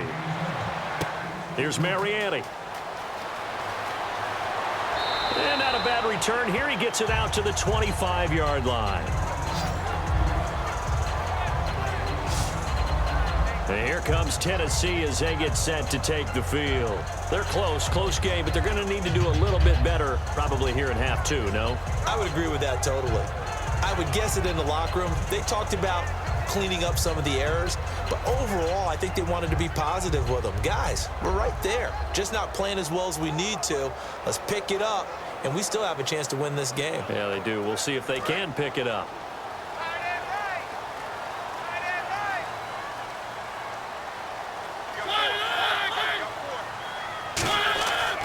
Second half starts with a run by Murray. And some room to maneuver. And down he goes, but he takes it up to the 40.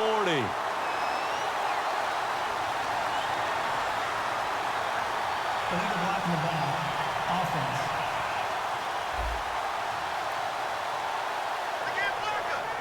Still first down.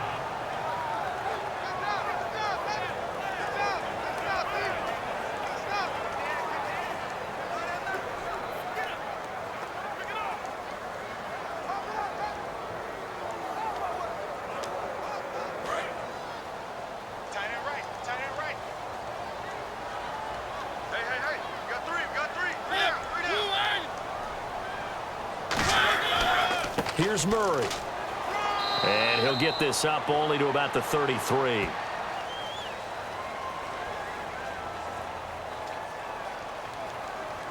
Holding. Offense. So he got his hands a little too far outside. The ref caught him, threw the flag.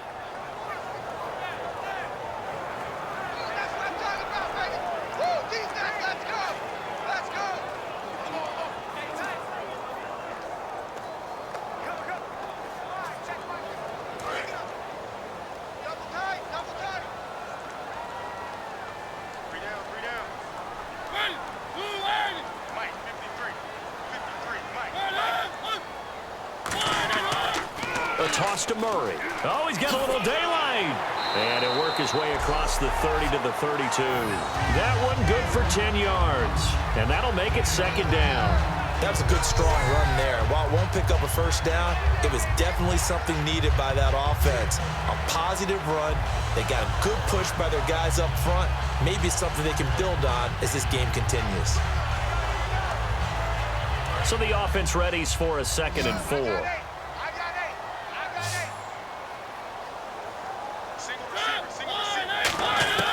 Second down, Mariota. And Walker with it over the middle. And he'll be brought down right around the 37. It's a pickup of 6 and good enough to move the chains. They gave up the completion there, but this is what zone defenses count on. Catching the ball and not much run after the catch.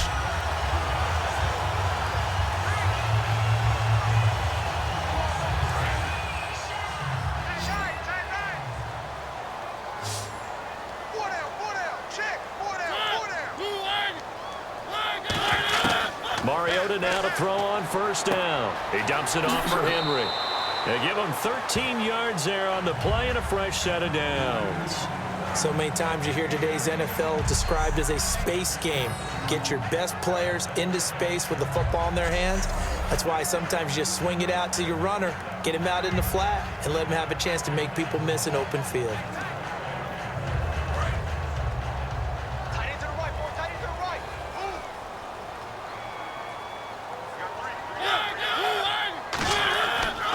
First down carry for Henry. And he'll go down inside the 45 before going out of bounds.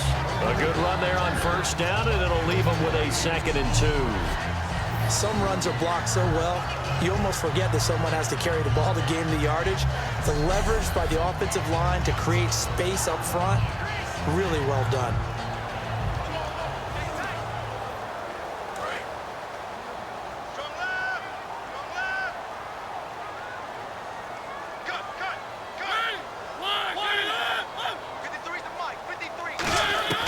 Mariota now on 2nd down. And Matthews over the middle with a grab. And brought down, but not before they're inside the 25. They call it a gain of 19, and it moves the chains. Quarterbacks love slant routes because the receivers are breaking right into their line of vision, and receivers love them as well because they're getting the ball on the move and able to catch it and try and get upfield and gain additional yardage.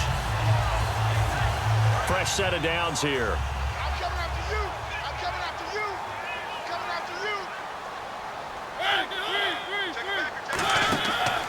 Handoff. It's Murray. And able to push his way forward here for a good little gain. And give him 4 yards there. It'll be 2nd and 6. When you find that kind of yardage, you couldn't be more confident as a ball carrier. And guess what? You're going to go back and tell your offensive coordinator, I'd like to keep carrying it, thank you. Red zone opportunity.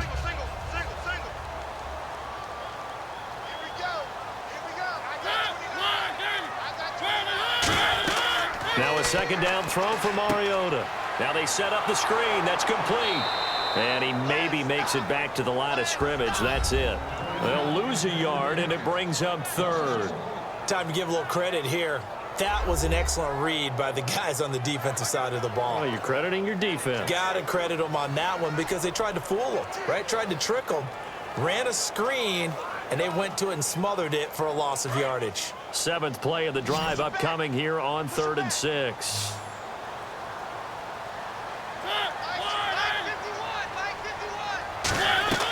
Mariota from the gun on 3rd down. It's complete to Mariani. And he gets the first down yardage before he's brought down just outside the 10 at the 11. So he makes the grab and the chains move forward. Nice job by the offensive line giving them time to complete that first down pass.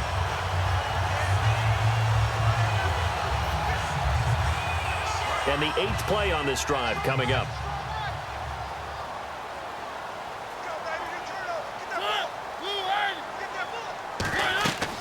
Back to the ground now. It's Henry. And they'll lose yardage here. They go backwards to the 13-yard line. It's a loss of 2 there, bringing up 2nd down. And that's another stop for the defense, something we've seen all game long. They have been on fire today. No matter what's called by the offense, they've had an answer for it.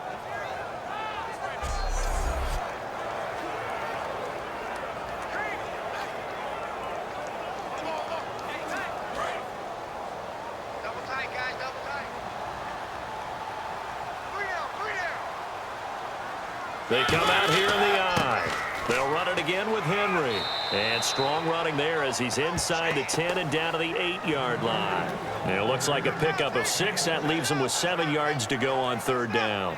But you've got to give kudos to your offensive line and the guy carrying the ball because they were in a 2nd and long situation. It seemed pretty dire, but they brought it back to 3rd and manageable with that run. So 3rd and 7 and an extra defensive back on the field here. Definitely want to play coverage here. Full start, offense.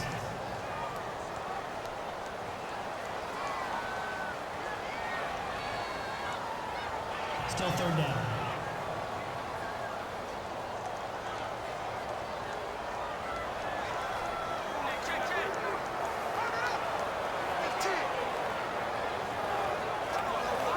And a really long drive here, and it goes on and on.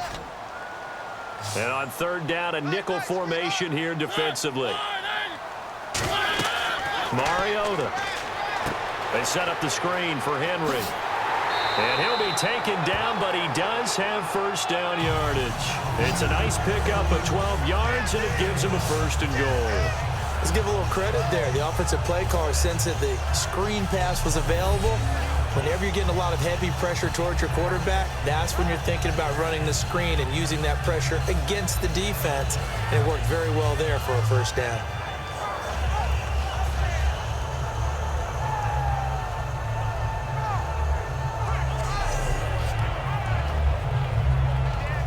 And now for the offense, this is play number 11 here on this drive.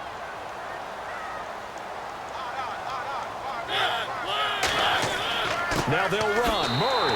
And he will take this one in for a Titans touchdown. DeMarco Murray taking it in. And the Titans have taken the lead.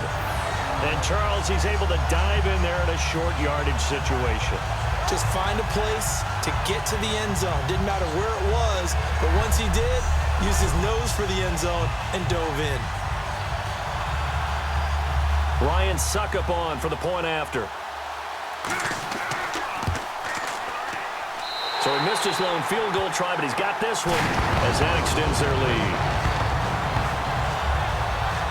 That one in the books as a 12-play drive. And DeMarco Murray, the one to finish it off with a touchdown run.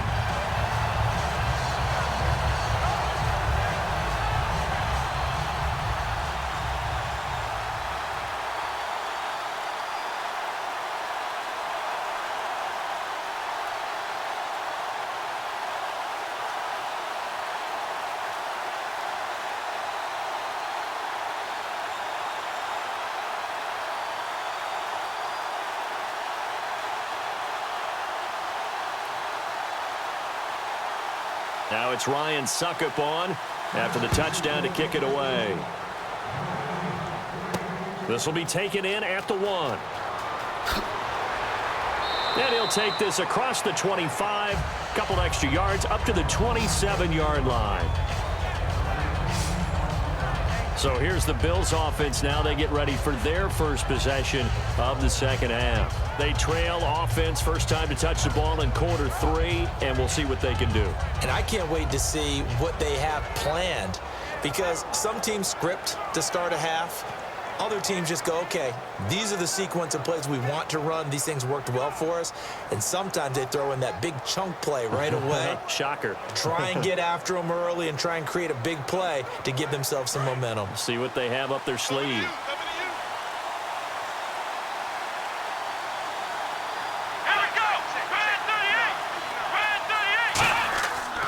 They'll try and get the running game going with McCoy. Spinning past him. And they're able to get this one across the 35. A nice pickup there of 11 yards, and it'll move the sticks. Well, so much for him being bottled up throughout the day. Finally finds a way to break through and get a really nice gain. The defense had felt great about what they had going. Now they've got to turn their attention to getting it back in that direction. Can they bottle him up again? Because I'd say after that run, confidence is pretty high for him.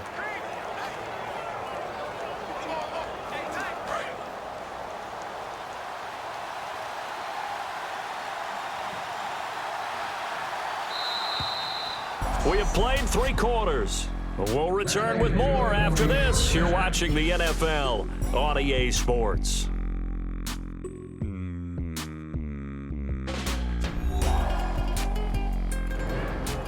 Back now in Nashville.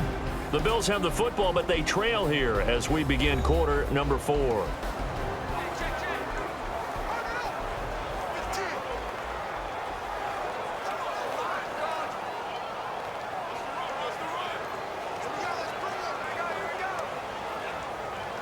offense comes to the line now, 1st and 10. Let's go. Grand 38. They go play action here on 1st down. Finding time. He's going to loft one deep left side here. And this is caught inside the 5. A big play here for the Bills. And even 60 yards. They went for the haymaker there, didn't they? A big shot towards the end zone, and they came up with the catch, but they were tackled short of the goal line. The defense escaped the big one there. Now they've got to try and hold them to a field goal attempt.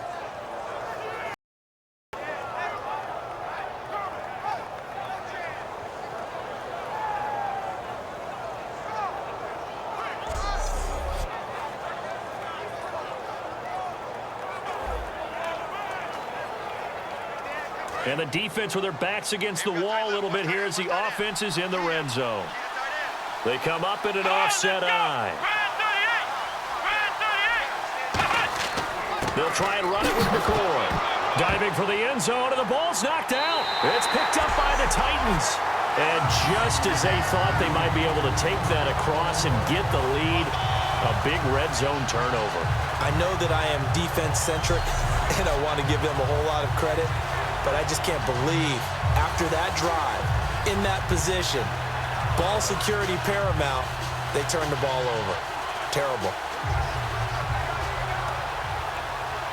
And not great starting field position here for the offense.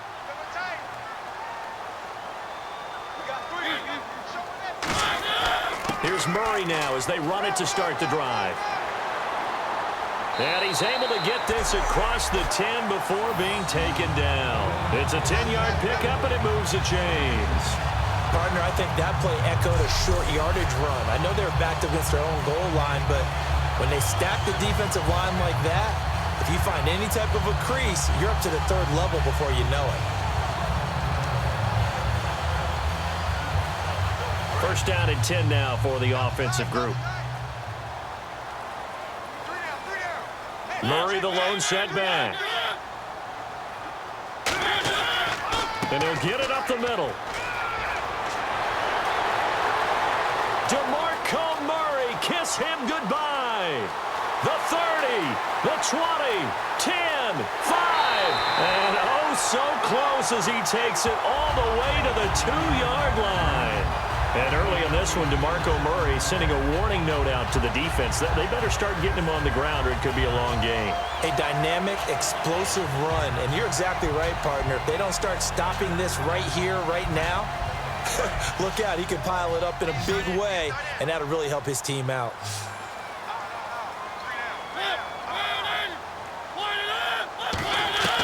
Working out of the gun, Mariota. And this is going to be caught by Sharp for a Tennessee touchdown. Tajay Sharp, a 2-yard touchdown grab.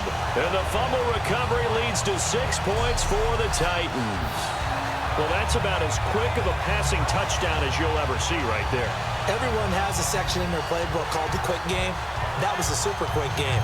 Out of the hands of the thrower, bam, right to the receiver, successfully for a touchdown. How in-depth is that quick game part of the playbook? It's pretty in-depth because people want the ball in the hands of the quarterback into the playmaker's hands downfield as fast as possible. There are a lot of plays, a lot of options involved with that. So they only needed 3 plays on that drive. And it ends with a Tennessee score.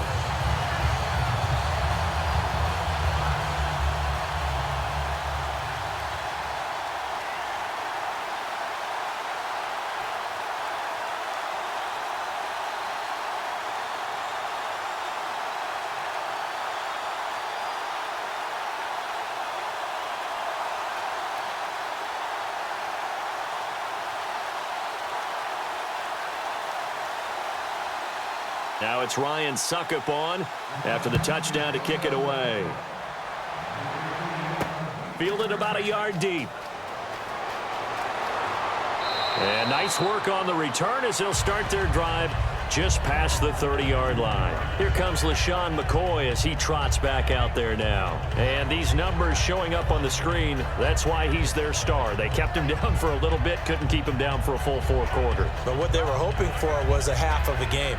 And if they could have shut it down at the half, they had done their job. But as you mentioned, a full 4 quarters, and the best, they always feel like they're one run away from changing the momentum or breaking something big, and we're starting to see that here in the second half.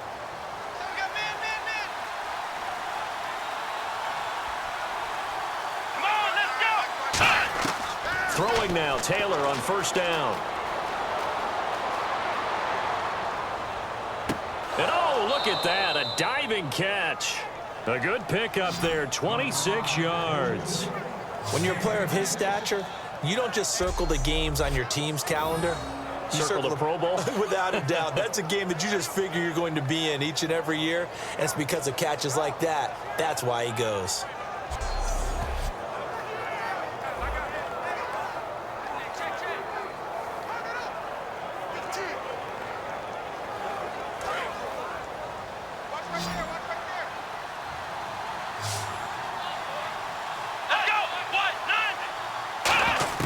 They'll throw on first down with Taylor. Now he'll dump it underneath to his running back, complete. 6 yards on the pickup, and that'll make this a second down. It appears they found something that's working, and they keep going back to it. I guess you can actually say he has the hot hands now, doesn't he? Yeah, well, it's one thing to hit your guy out of the backfield once, hit him a couple times. Yeah, you're right. Maybe they're onto something. And I think a lot of that is simply if you get it to him in space, more times than not, he's going to get more yardage than you expect out of each play. On second down, Taylor. And he will find his man on the end route, complete. It's a gain of 4 there, and it gives him a new set of downs. One thing I can say pretty safely, that route is not called if you don't have a guy who can throw the ball and put some mustard on it. Because if you're going to lollipop it in the middle of the field, bad things usually happen. It takes a strong-arm guy who can rifle it in there, and they were able to successfully complete that one. Now the offense lining up 1st and 10. It's a 5-receiver set, 3 to the left, 2 to the right. On first down, it's Taylor. They got a man over the middle. It's Woods. And taking it to the 15-yard line before he's brought down. And he was able to find a very soft spot in that zone coverage. I love that term, Brandon. That soft spot where you find the open area, set up, and catch the football before the hard collision comes afterwards. And the next snap coming inside the red zone here. Come on, let's go!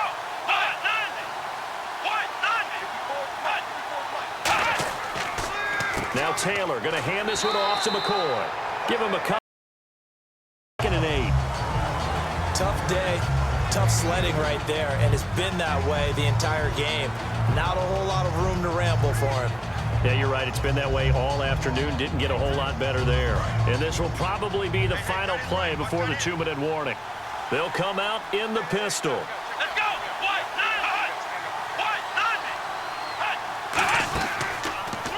Again, it's McCoy. And he will make his way back to where he started from, and that's all, as we will make our way to the 2-minute warning.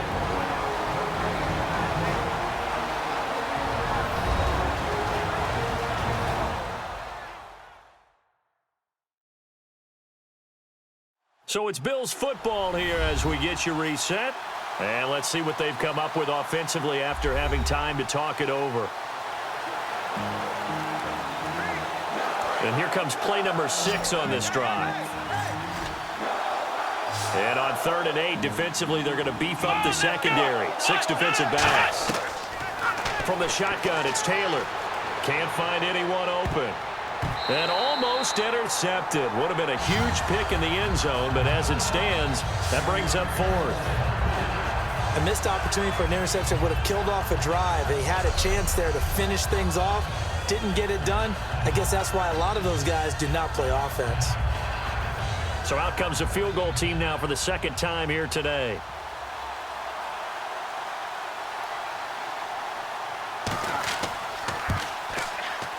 And Carpenter knocks it through. And a second field goal here cuts their deficit to 14-6 now. So you knew one way or another that you needed 2 scores. They get the easy one out of the way. Now they'll need to get the ball back. So, Brandon, the question is, how do you accomplish that? You can onside kick it, or remember, since you've got all 3 timeouts, you can still kick it deep and try to play defense.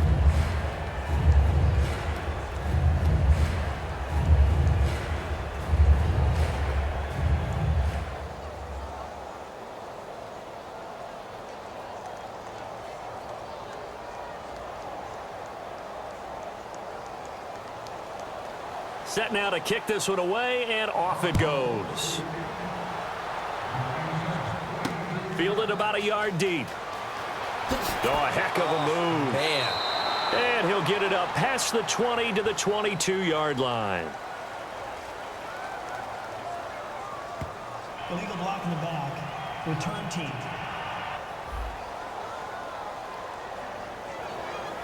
Automatic first down.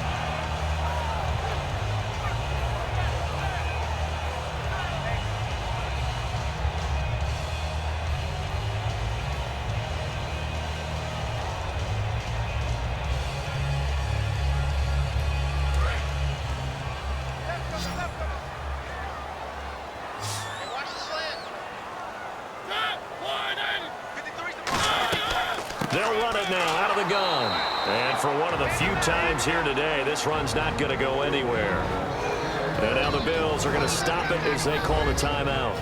It's just their first. They've got 2 more to use here in the final stages. And now following that timeout, the defense back out onto the field.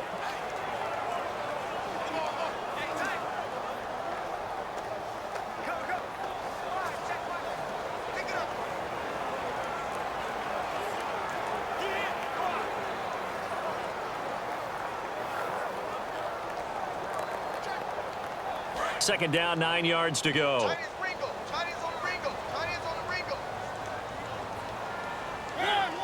Watch twist. They go with Murray again. And for one of the few times here today, this run's not going to go anywhere. Now the Bills will take another timeout. That'll leave them with just 1 remaining in this 4th quarter of play. The defense, they got a little bit of a breather. Now they're back and set as we resume play.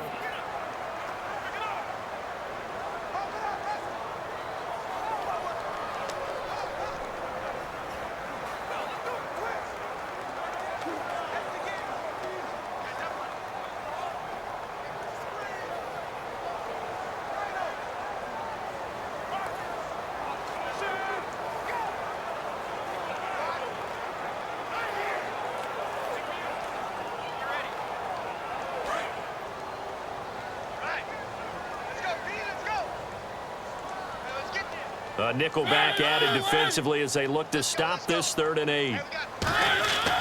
Mariota hands to Henry. And he's going to be taken down right at the line. And play is stopped here. Timeout.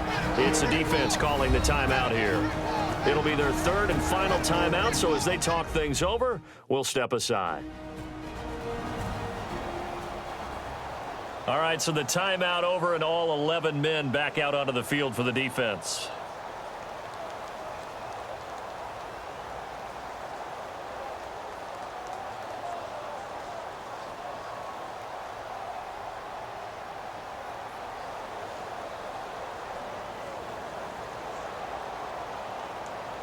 Here's Brett Kern now, standing about a yard deep in his own end zone.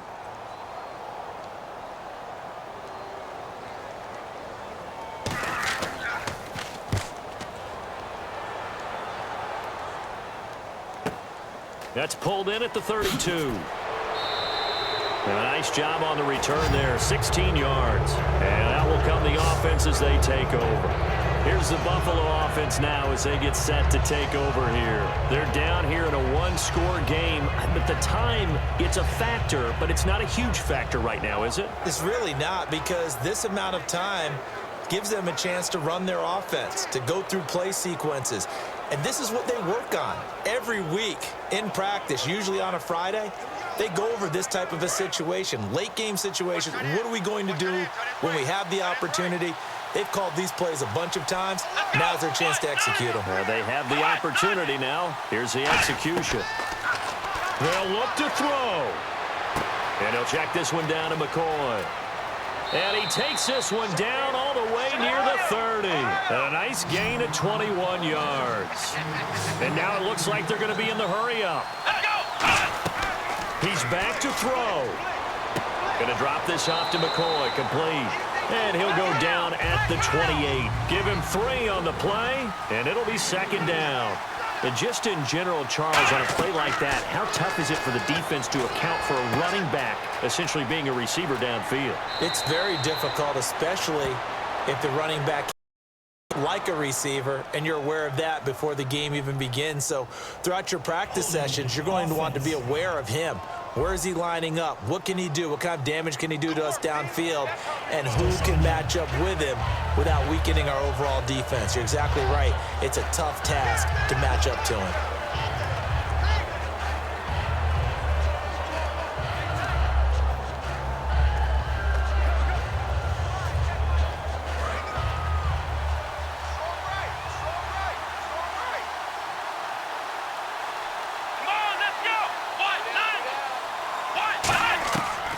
To throw. And his throw is incomplete.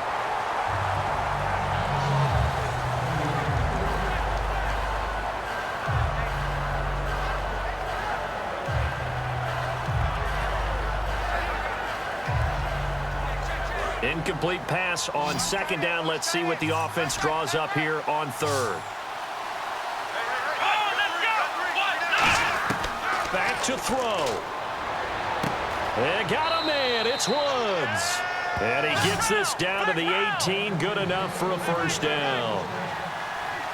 And they're going to speed things up here.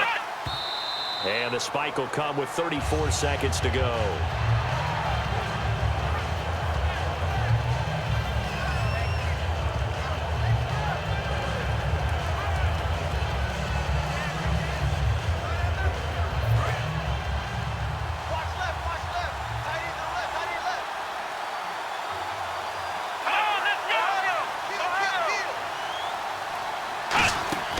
He'll look to throw. And he's into the end zone. No flags. It's a touchdown. And now a two-point conversion. And we'll be tied here in the final minute. Do they have one big call left? Here we go. So they'll look to convert that and then hold on here in the final minute to force overtime. And let's check the nerves of not just the guy kicking the ball, but how about the snapper and the holder as well.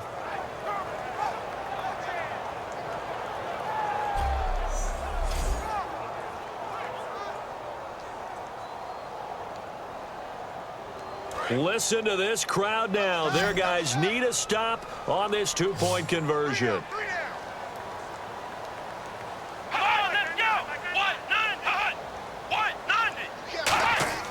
Taylor going to throw. And they don't get it. It's incomplete. They got the touchdown, could not, however, get the two-point conversion to cap it, and they're still down by a pair.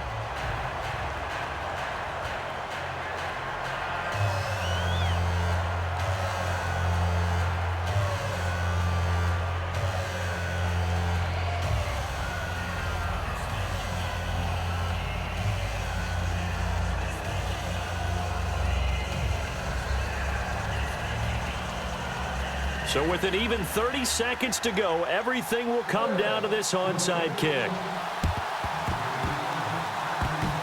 And this is going to be recovered by the hands team. And that should just about put a capper on this one. They had to go for it with no timeouts remaining, though now this one's as good as over. They gave it an effort. They tried their best, did everything they could to try and get the ball on the onside kick. You're exactly right. They had to try it. It was their only option.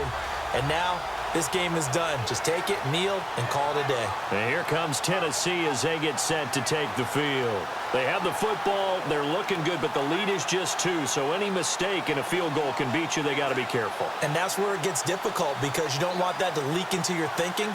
You want to play like, hey, we've got the advantage. We can close this out. Don't play from fear, and they can win this game. See if they can play fear-free and hang on.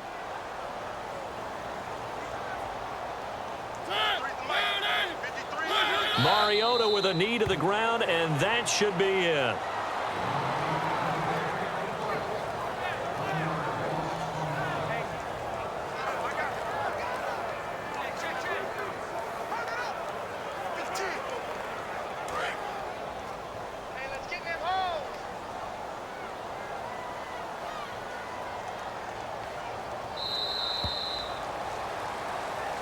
And Charles, I think when the schedule comes out, all teams, no matter where they're predicted to finish, talk about protecting your home turf. They were able to do that here in this one. Similar to a tennis match, right? Not letting them break your serve. That way you hold on to it.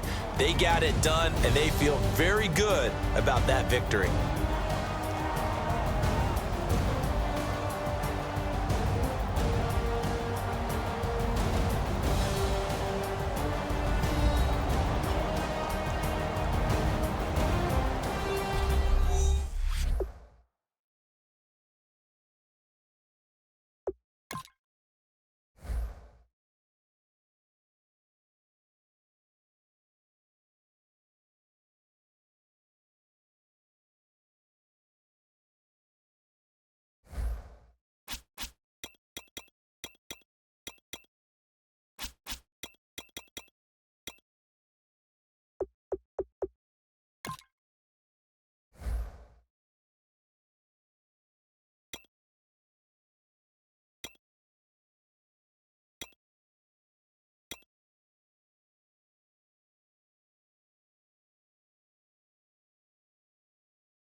Hello, everybody. I'm Larry Ridley, and this is the NFL on EA Sports.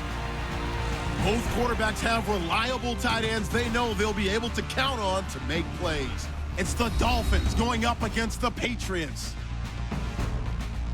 So with that, let's get up to Gillette Stadium in Foxborough. Here are Brandon Gaudin and Charles Davis. Thank you very much, Larry. We are here on a beautiful afternoon for football. Today, we've got an AFC East matchup between the Miami Dolphins and the New England Patriots. Hi again, everybody. Alongside my partner, Charles Davis, I'm Brandon Gaudin. And, Charles, we saw Larry focus on the tight end matchup in his open. You think it's one to watch, don't you? Definitely one to watch because these guys can create such big plays by all the different things they can do. Line up out wide, in the slot, line up in a normal tight end position, and then who are you going to cover them with? Is it a linebacker, a defensive back? They create mismatches all throughout the game.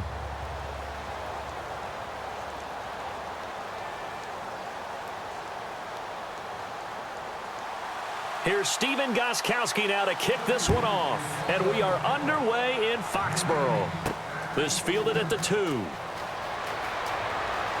And he'll take this across the 25, couple extra yards up to the 27-yard line. And there is Ryan Tannehill bringing out the Miami Dolphins, finishing the season just shy of 3,000 yards, 19 touchdowns, 12 picks, Charles. Unable to play, of course, in the playoff game. Had to be hard for him to sit that one out. Had to be very hard for him because I thought he finished the season with a flourish. And this was a monster year for Ryan Tannehill in his development as an NFL quarterback. And I thought he passed the test. And I think 2017, he's eager for it, as is his head coach, Adam Gase.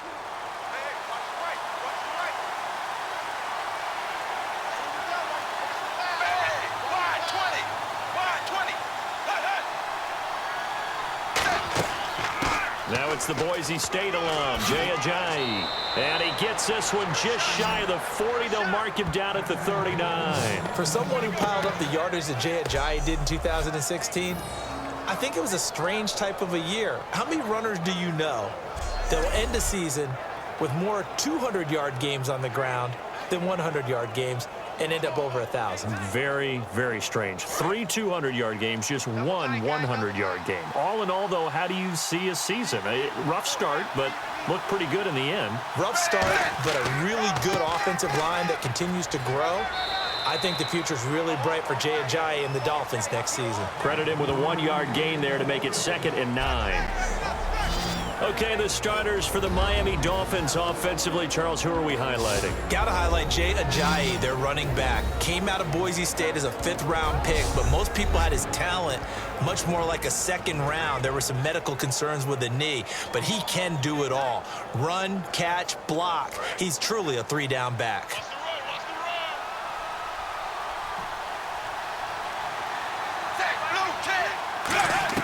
Here's Tannehill now on 2nd down.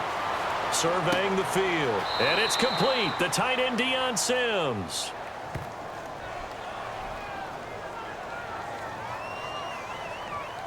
Holding offense. So holding by the offense, and maybe now got to shift up what you want to do on the playbook. Yeah, definitely. Change what you're doing in the playbook, but boy, the advantage shifts to the guys on defense, doesn't it? Longer yardage situations, they often become bolder.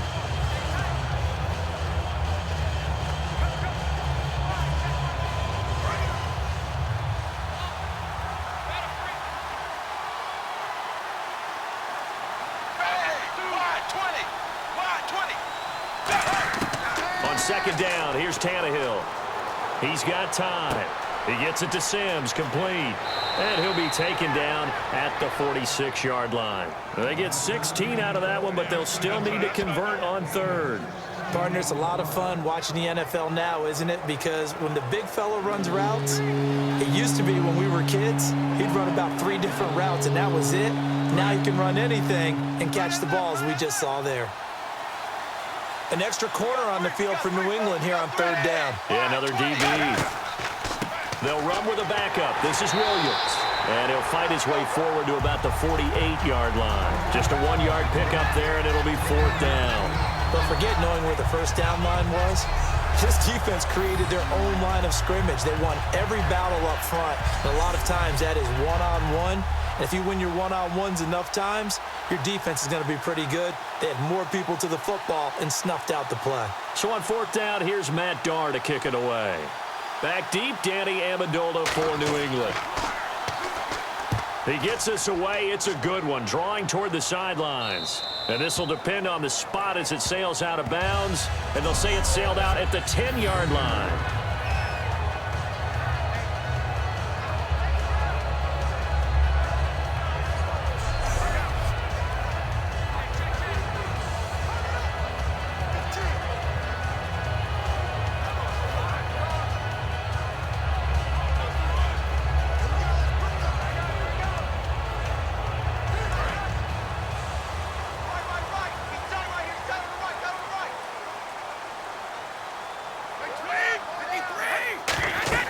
Throwing on 1st down is Brady. Screen pass to Blunt. And he'll lose yardage and be down at the 7-yard line. A loss of a full 3 yards, and now it's 2nd down. You know what the key to a good screen pass is, don't you? Bet you're going to tell me. Good blocking? Well, good blocking eventually. But first is good acting. You want to let the defenders go past you, leak out to whichever side or even in the middle where you want to set up the screen, and then you do your blocking. How about the read, though, by the defensive guys? They weren't fooled at all and actually ran with the lineman to where the play was and smothered it for a loss of yardage. 20, 53. On second down, here's Brady. Wide open, Julian Edelman. And they're going to get this one up past the 25. A good pickup there of 20 yards. Last year for Edelman, just below 100 receptions, 98, over 1,100 yards, 3 touchdowns. And, you know, this is a guy that gets a lot of pub for being that perfect receiver for Tom Brady and the New England Patriots. What's his role going forward? I think his role going forward is to be a bona fide #1 receiver in the NFL, meaning he's not just a Tom Brady receiver. He's that guy for anyone. And he spent so much time proving himself as he got into the league, just what you were talking about. Can I have a role here with New England? Now it's not just proving himself. It's continuing to develop in his craft. And I think he's going to just keep getting better and better. He never gave up on himself in his dreams, and he doesn't give up on any single play. Give him 9 on the carry that time, and they're set up with a 2nd and 1. And LeGarrette Blount just does not go down easy. You know, from my experience as a defensive back, this was a difficult guy to try and tackle because of the force that he runs with, and he's not going to be daunted no matter it's the first quarter or the fourth quarter, Brandon. Well, what shocks me about last year, 18 touchdowns. I mean, the yards were pretty good, 1161. But when I think of New England, I don't think of a running back getting 18 touchdowns. Yeah, that to me, it was the combo that made the 2016 season for him. Most yards in his career, most touchdowns in his career by far. And he's the type of guy that, hey, you want to give it to me inside the 5? He doesn't believe anyone's going to stop him. The game plan for any defense is finding ways to make a quarterback uncomfortable in the pocket. When you bring pressure from all angles, you never know who's going to get home. In this case, the left cornerback right in the face of him puts him down.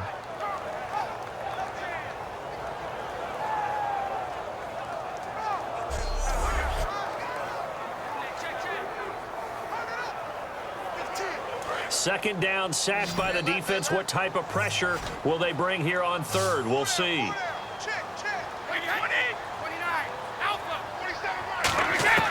Throwing is Brady on 3rd down.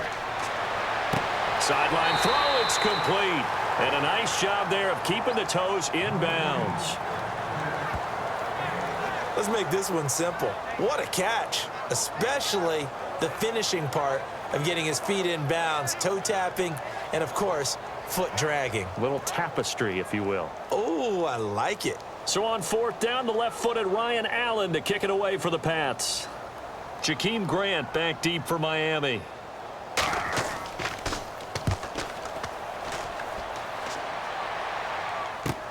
This is taken at the 18. It's a net of 40 there, a punt of 48, and a return of 8. And possession will switch hands, 1st and 10. Out comes the Dolphin offense now as they get set to take over here. And last time out, they had to punt the football away. Anything positive possibly to take from that? There always is when you're punting the football away. It doesn't sound like it because you're giving it up, but you've avoided a mistake. At least you didn't turn it over, You didn't I turn guess. it over, right? You're giving your defense a chance because you're punting the ball away and they're set to go on the field as opposed to sudden change after a turnover. And wow, now we got to go out there and stop people. So, yeah, there's always something positive to be gained from it. There's a handoff to Ajayi to begin the drive. And he powers his way up past the 30. 5 yards on the carry. Good pickup on 1st down. Here's New England defensively. Last year, the #1 overall defense as far as points given up goes. And they've got a lot coming back in 2017. Now, they certainly do. And let's go back to the Super Bowl. Trey Flowers, who was their leading sack guy in 2016, he had 7 in the regular season. He was a monster in the Super Bowl against Atlanta. He's back there for them. How about Dante Hightower at linebacker? His first Pro Bowl in 2016. And then just moving on back to the secondary.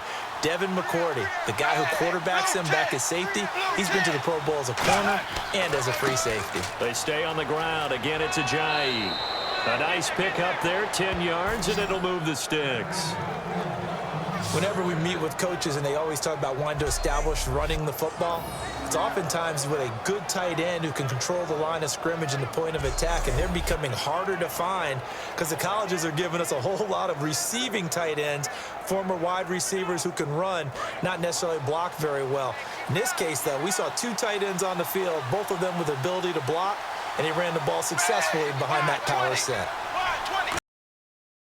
Got it now out of the gun. And very little daylight there. He'll get a couple up to the 44.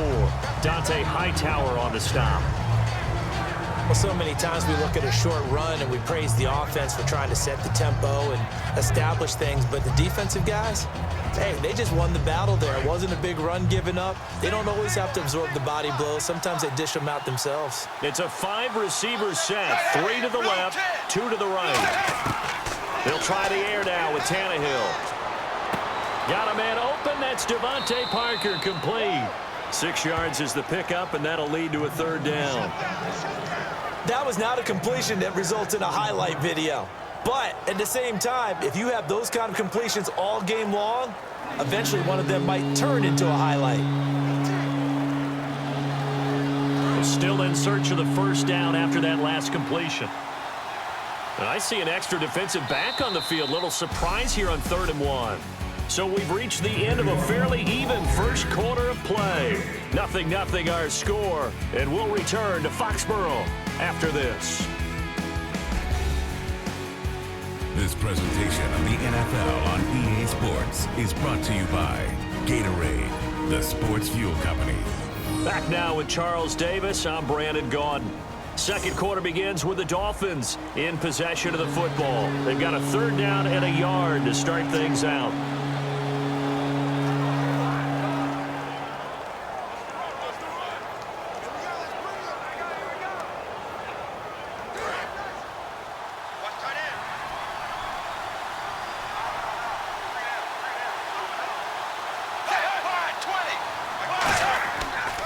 Tannehill now, the give to Ajayi. Call it no gain that time, and they're going to be left looking up at a 4th and 1. That was a terrific job by the defense stopping them on 3rd and short. But sometimes you get some visual cues from the offense because when they're going in short yard situations, you might see the offensive line come in tighter together, a little more shoulder to shoulder, trying to wedge a hole in the middle. They didn't get it done on that play. Here's Matt Darr now as he's on to punt for Miami.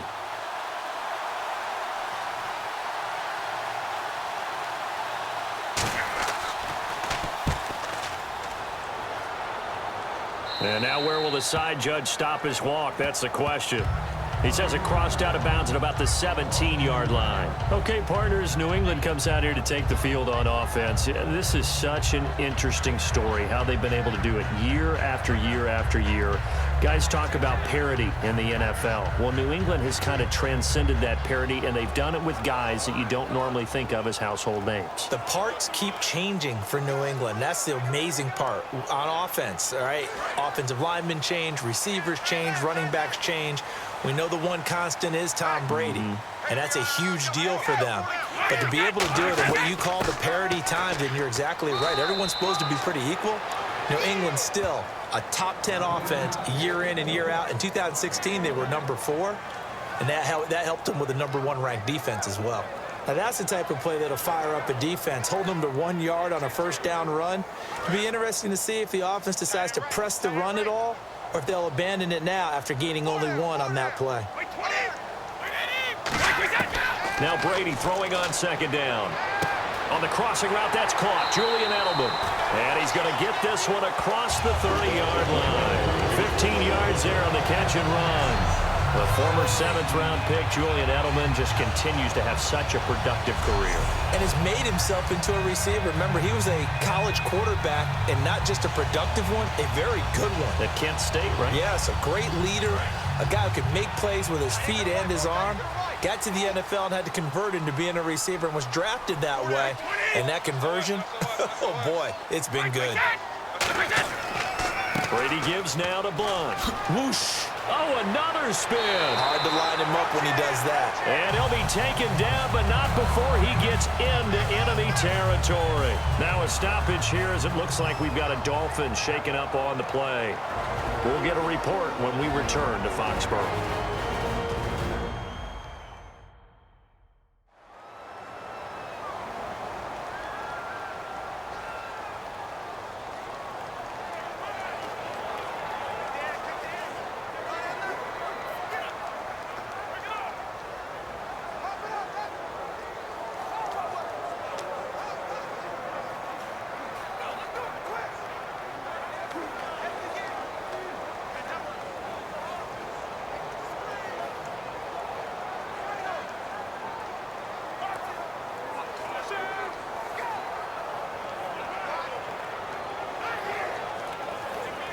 And a new set of downs here after picking up the first on the ground. Blunt, the lone running back. Brady now on first down. Over the middle, that's caught by Hogan. That one goes for 13 yards, and it moves the sticks. When you're playing a quarterback with some experience and some moxie, you enter the danger zone when you decide to blitz him, because if he's able to diagnose as he did on that play, he can hurt you downfield. He reads defenses so well, doesn't he? He really does, and the best part about that play for him, I don't think that was his primary target. I don't think so either. I think he had the read, figured out where the blitz was coming from, and went to a secondary target for a really nice game. Here's Blunt, and he's going to be met at the line of scrimmage and taken down. Personal foul. Face mask. Defense. Got the hand caught up in the grill of the face mask. 15-yard penalty. So tough for a defender. You're trying so hard to make a play, and the way that these offensive guys can move around, sometimes your hand gets into the wrong place.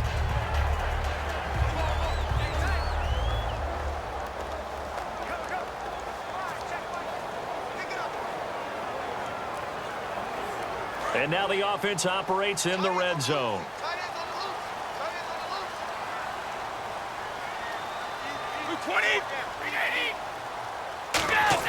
Into the red zone, it's Brady. And he just throws this one away.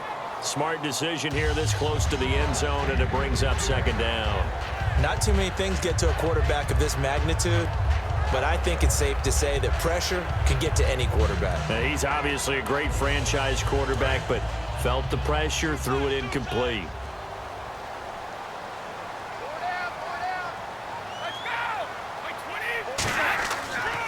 He'll run it here with Blunt, and he stopped immediately there. No gain on that one as it brings up a 3rd and 10. Boy, that's a lot of sirloin steak to be taken down for no gain, partner. Are you trying to suggest that he is a huge man? He is not just a big man, a huge man. Big boy. Well, how about the credit then for the defense to be able to chop that big tree and put him on the ground? I know back when you played, it took 4 of you to take a guy like that down, right? Well, that's for sure. And you know what else? I didn't want to challenge him at dinner either. This is caught. Gronkowski. And he's going to get into the end zone. So cue up the Gronk spike.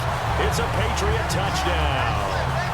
Rob Gronkowski from 17 yards out. And the Pats able to cash in for 6.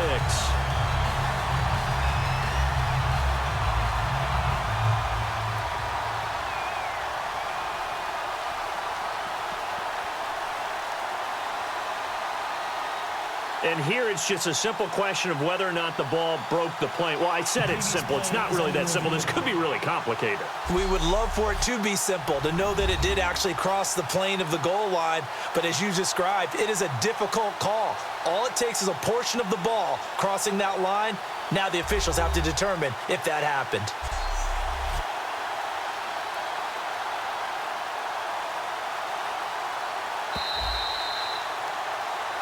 After review of the play, the ruling on the field is reversed.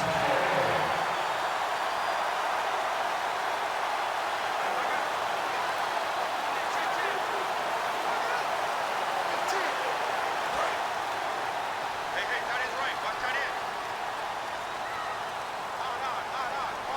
Wait, 20! They'll go to Blunt. Try and pound it in.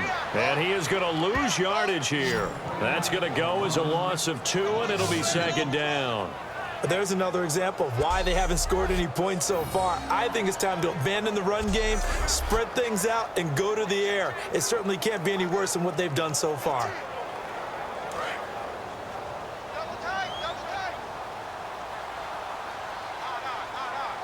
They come out with 1 back and 3 tight ends. And from the 3 now, it's second and goal. And he is in. Touchdown, New England. LeGarrette Blount taking it in from 2 yards out. And the Patriots have taken the lead.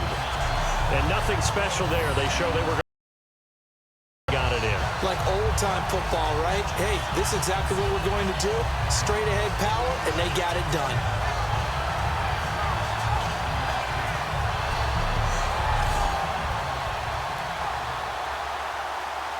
Now Stephen Gostkowski on for the extra point.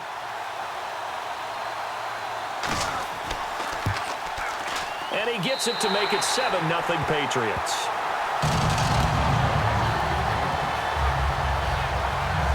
So that drive consumes 9 plays all told. And it ends in a touchdown run by LeGarrette Blount.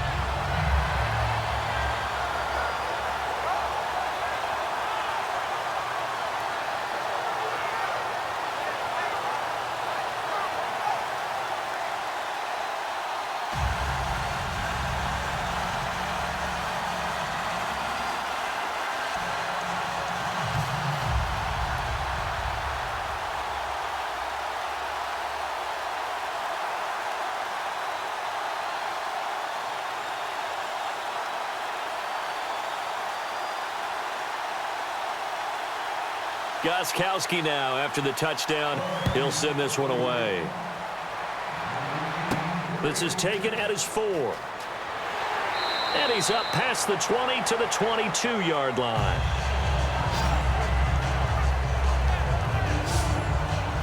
And out come the Dolphins now.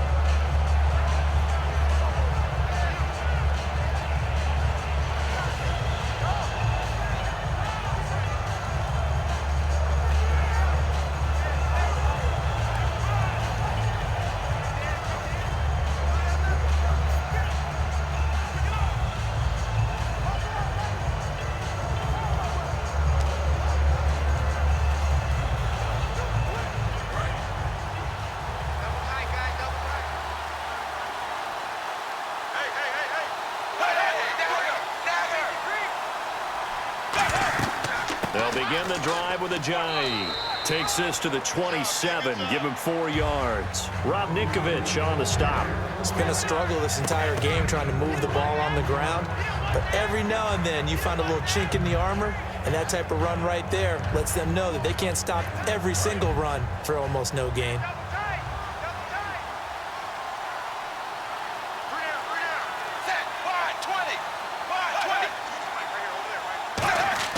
On second down, here's Tannehill. And he'll be hit as he releases it, and that'll fall incomplete. The good signal callers would never go back in the huddle and play the blame game because they need those guys to protect him.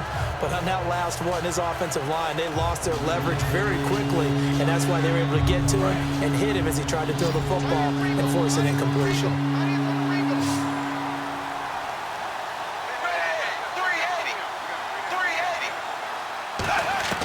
Throwing on third down, Tannehill. He gets it to Sims, complete. Good defense, holds him to only a yard, and it'll be 4th down. He wasn't the primary target, but I think it was almost like a check down situation, wasn't it? Yeah, hoping he can break some tackles, a big tight end, but he couldn't do it. Yeah, get it to that big frame and hope he can scatter some bodies, unable to get it done.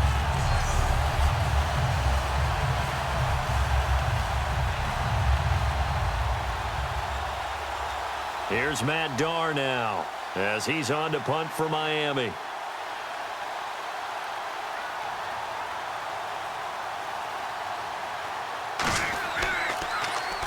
He's been a busy man here in this first half as he gets it away. Oh, he shifts past him.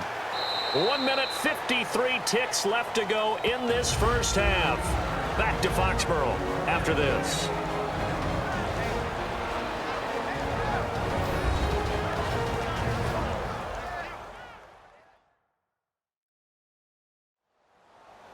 Coming up at halftime in a little less than 2 minutes, we'll send you to Orlando where Larry Ridley is standing by. He'll have highlights and analysis of this first half.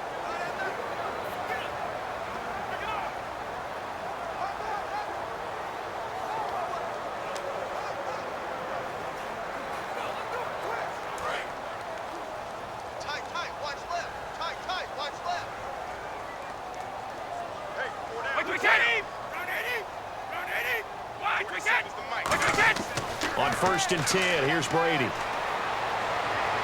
his throw's going to be incomplete. He was looking for Julian Edelman that time. And it's 2nd down. That incompletion, Charles, gives me a chance to put you on the clock real quick. NFC teams last year that did not make the playoffs that might make a push this coming year.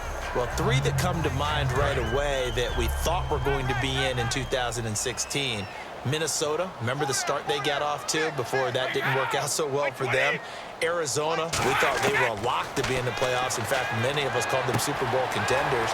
And Carolina, the defending NFC champs going into last season, they didn't make it. So I think that all 3 could return to former glory.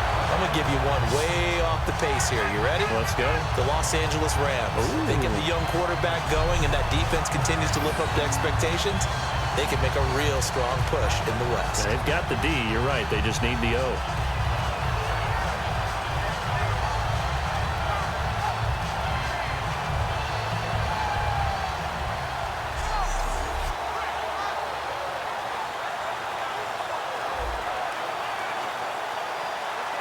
So the offense has it 1st and 10.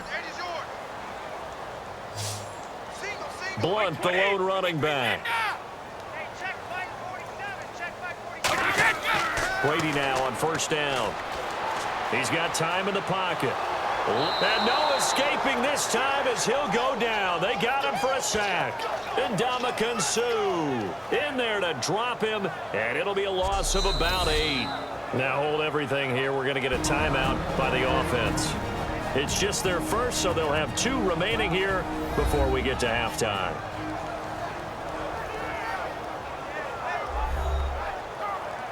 So we're back in the offense getting set following the call of that timeout.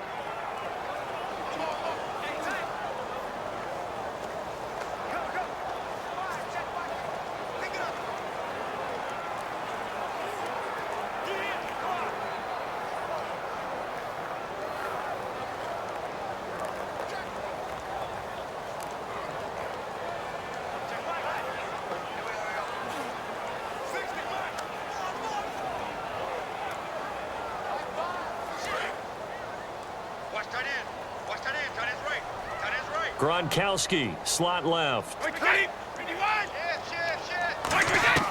Now Brady throwing on 2nd down. And now a fumble. Brady loses the football. Now the Dolphins are going to halt the action here. It's a timeout. It's just their first, so they'll have 2 remaining here before we get to halftime.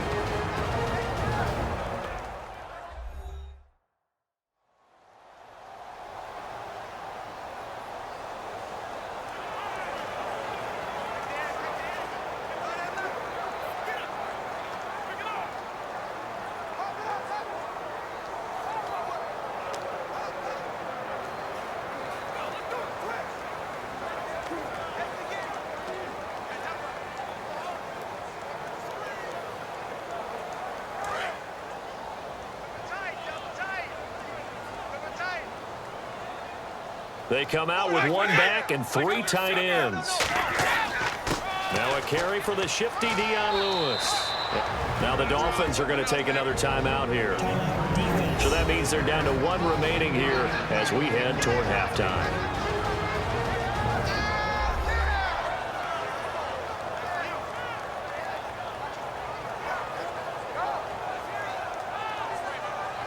So the defense had a chance to catch their breath, and now they're back out and ready.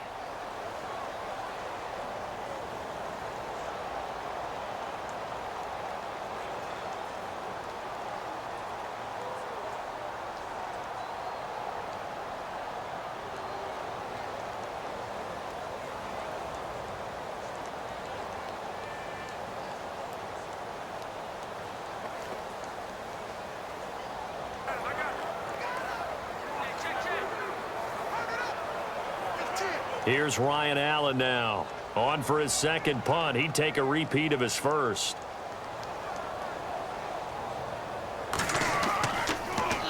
He gets this one away, and boy, it's another boomer. Taken in at the 22. 12 yards on the return that time, and it'll be Dolphin football. The Dolphins offense now heads back on the field, and still no points on the scoreboard. You're coming off of the 3 and out. They're just looking for anything to grab onto right now, aren't they? I'm wondering if someone's going to take charge in the huddle. You know, we always look to the quarterback, but sometimes it's another player on the team, a star, a veteran, someone with some excitement and energy. It's like, all right, guys, let's shake things up and let's go, because they still have an opportunity to make things happen. Shake it off. Single receiver. Hey, you're on an island over there. Single receiver. Who got 17? On 1st and 10, Tannehill. It's caught. Stills, right side. 5 yards on the catch there. Brings up 2nd down. They're going to hurry back to the line now. Here's Tannehill now on 2nd down. Finding time. To the sideline, and oh, a nice catch there. Made sure the feet were inbounds, and they were. Was that a receiver? Yeah, actually it was. It was a running back who was a receiver on the play. Ike's been spending time in the receiver drills getting his feet down. Well, those guys out of the backfield, they got to be good, agile with their feet. He showed the agility there with a toe tap. No doubt about it. It's like he'd went to ballet school. Got the toes down and stayed in bounds. From the gun on 3rd down, Tannehill surveying the field, and he dropped it. Now it was tipped, altered the ball a little bit, but he dropped it, and now 4th down. You got to give some credit there, able to hop up in the air and bat that one away, and that's frustrating for an offensive lineman because the only recourse is when he goes in the air to try and give him some type of a pop or a shove, hoping to bring his arms down.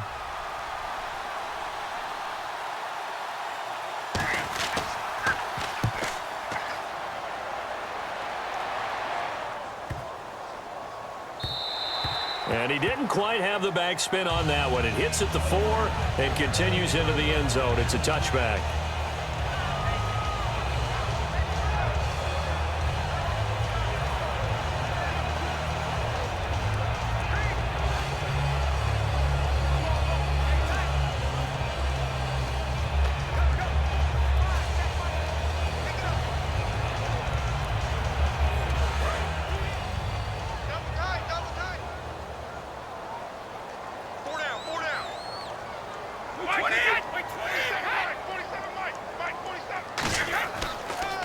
Starts with a handoff to Blood.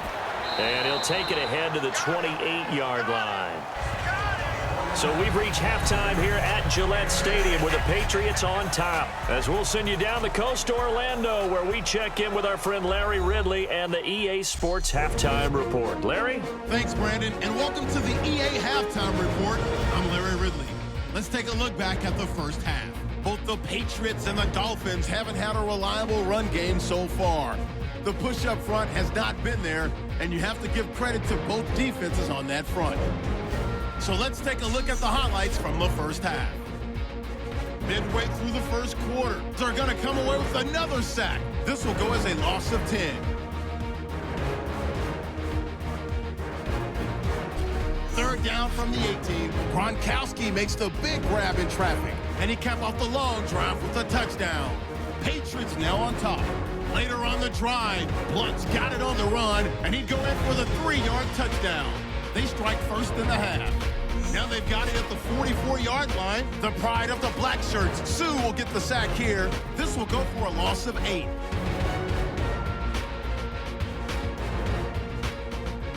So that's it for us at the EA Sports Studio. We'll go back now to Gillette Stadium for the start of the second half.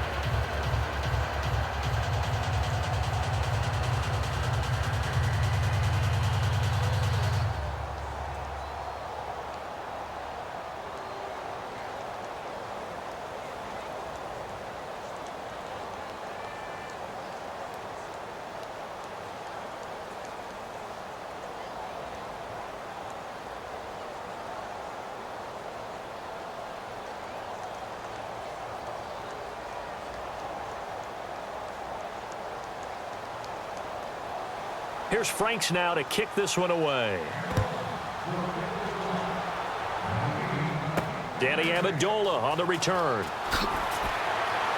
And he will be marked down right there at the 20-yard line. And the Patriots gearing up to go now. They have the lead. Now they'll be looking to extend that lead. And this is where I enjoy talking about one of my favorite subjects, tendency breakers, or counters as I also like to call them. You've done things in a certain way in the first half, and they've had the ability to see what you've done. They're going to make their adjustments. So guess what? You adjust yourself and try and stay ahead of the pace because you are looking for some separation in this ball game. The adjustment to the adjustment. Without a doubt. Show them one thing, hit them with something else. They start on the ground here with Blunt. And he's going to lose yardage here. Back to his own 18. It's a loss of a yard there, and now second down. They tried to run the counter, just that the defense wasn't fooled. And when they're not fooled, you see the end result, because what you're doing there, you mentioned the counter. You're using your offensive linemen sometimes to pull or move to influence the defensive front to go in that direction and create the space back in the other side and block it appropriately. But you're exactly right. Didn't move him, sat there waiting for him and made the play. Watch number 29, 29. 20, 380. Brady to throw on second down. He's got time. And he dumps it off to Blunt. 12 yards there as they move the chains. And defensively, they were in zone coverage there. Do you have to be a little careful? You're losing, playing against a good quarterback like he is, to not play too much zone? Yeah, you have to be careful about how much time you're giving up. I think it's a good point you just brought up. So maybe if you still want to play zone, you go to a zone blitz scheme.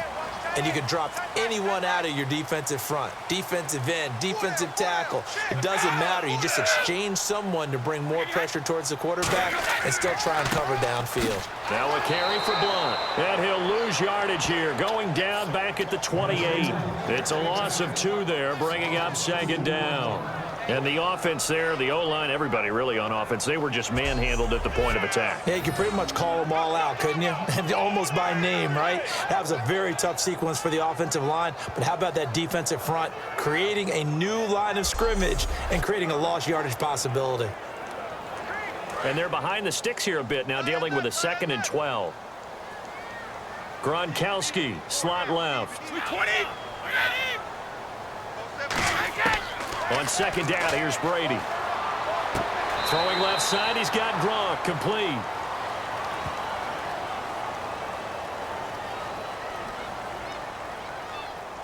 Holding, offense.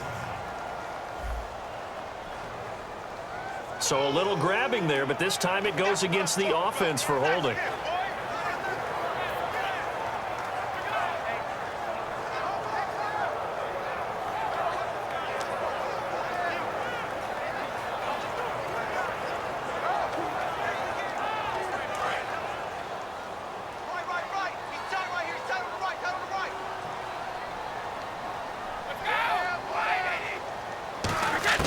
From the gun, it's Brady. Quickly to Gronkowski. That's caught. 6 yards is the pickup, and that'll lead to a 3rd down. There's a good push to the tight end, and I think that we're looking at something out of central casting, frankly. Absolutely. I mean, size, the hands. Speed. I mean, can flat out run. You put that whole package together, you light up the eyes of an offensive coordinator, don't you? Short of the sticks after that completion, and now it's 3rd down for this offense. Hey, boys, we got 4 down. 220. 380. 47's the mic. 47's the mic. Shotgun now for Brady. He's got time in the pocket. Great protection. It's incomplete. Took a shot, couldn't connect. Danny Amendola, that was the intended target. And 4th down coming up. Well, pretty good coverage there, and both of these defenses, they've had good coverage throughout this one. No doubt about it, and in today's NFL, where we're used to a bit more scoring, this feels almost like a well-pitched game in baseball on both sides where the tension continues to build. Who's going to make the big play? Averaging over 50 yards a punt so far as this one's away. This is taken at the 23. Give him 11 yards that time on the return. And the offense will come back onto the field for the 1st and 10. So here are the Dolphins now. They get ready for their first possession of the second half. They were able to get the stop defensively. Now a chance really to set the tone here in quarter 3. They can really take charge, can't they? And this is probably how it was drawn up at the half. I think we can go inside the locker room, all right? And I think we would see up on the grease boards, stop them defensively, get the ball back for the offense, and let's go downfield and score. Seems simple, right? The last part, we have to find out if that's going to happen. But the first part worked to perfection. Did exactly what they wanted, and now their offense has to pay it off. See if they can get the latter 50%. Room here to run. They get 25 yards out of that one. And it's 1st down, Miami. You got to feel a little bit for the defense there. They've done a terrific job all day long holding this guy in check. But that might have been the run to break things out for him, maybe turn things around. Now he's going to have some confidence, and maybe he'll get to his normal yardage.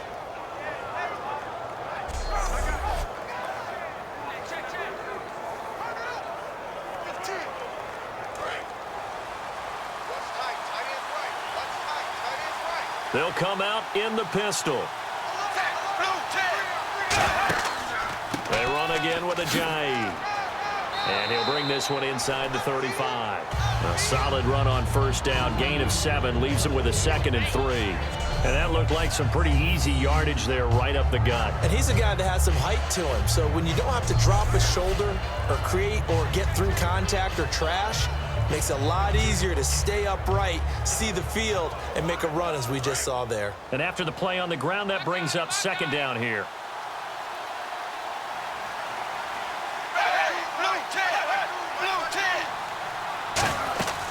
They'll run it now out of the gun. And he'll work it inside the 30 to the 29-yard line. They get 5 out of that one, and it moves the chains.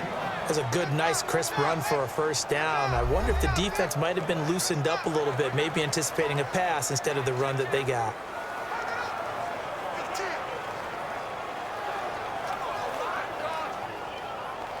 And a new set of downs here after picking up the 1st on the ground.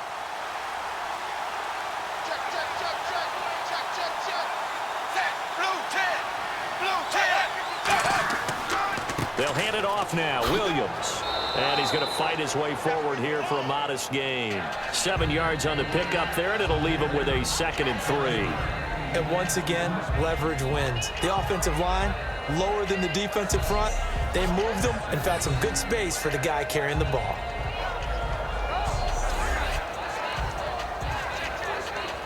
See if they stay on the ground for 2nd down.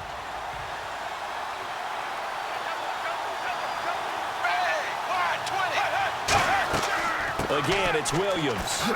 And he'll get it down this time to the 17. At 5 yards on the play there, the drive will continue. And that's a nice pickup of a 1st down on that 2nd down run. And at that yardage gained, they can run that play on any down.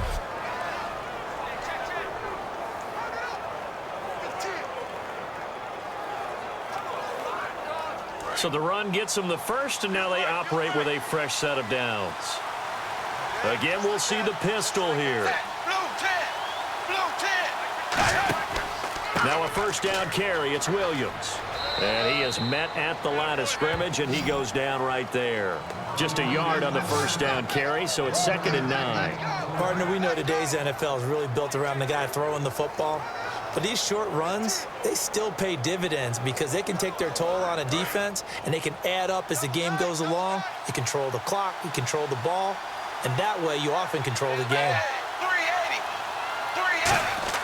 They'll try the air now with Tannehill. Looking left side, it's complete. He's got it. Only 3 yards on the catch. It's 3rd down. I know sometimes we can get fooled when we watch him make catches, as we just saw him do there, because he really looks like a wide receiver the way he goes about his business. Yeah, 230, 240 range. Yeah, not super huge. Maybe not counted on to be that inline point-of-attack blocker that we used to have in the good old days, but you can flex him out. You can run wide receiver routes with him. You can make him a primary target, and that's how he'll shred a defense. He gets it to Sims, complete. He didn't get the touchdown, but he did get the 1st down as he's tackled at the 1. And in a lot of ways, that catch is expected. Red zone presence, and that one was realized there. You've got to find your tight end in that situation.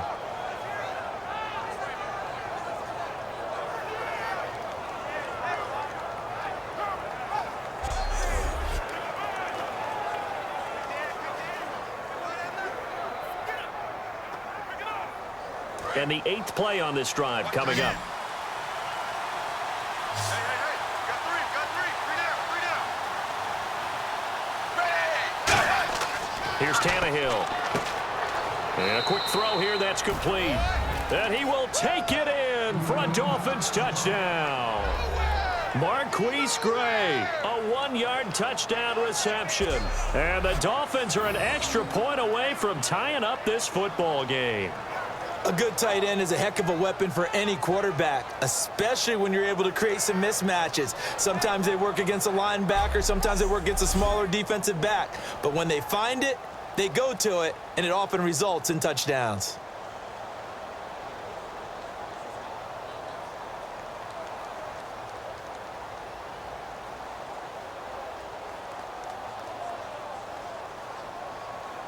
Now Andrew Frank's on for the point after. It's good, and we're all tied at 7 apiece. A good drive that time as they go 9 plays in all. And it winds up in 6 points for the Dolphins.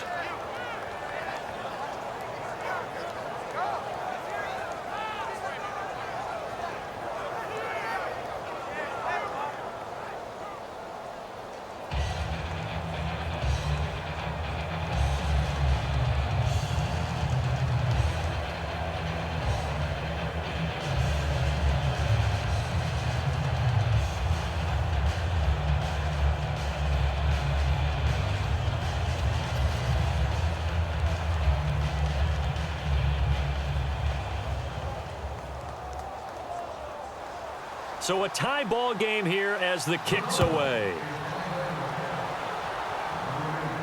This is fielded at the goal line. It'll bring it back to just about the 25. Call it the 24-yard line.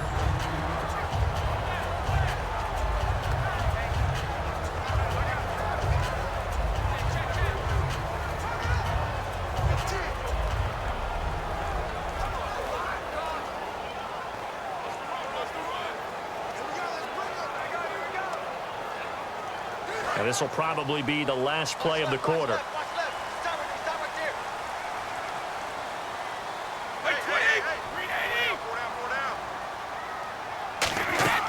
They'll begin here with Blunt. And he is going to lose yardage here. The loss of a full 3 yards, and now it's second down. 3 quarters have come and gone. We'll return with more after this break. You're watching the NFL on EA Sports. Back now in Foxborough. 7-7 is our score. Pretty even matchup so far as we start quarter number 4.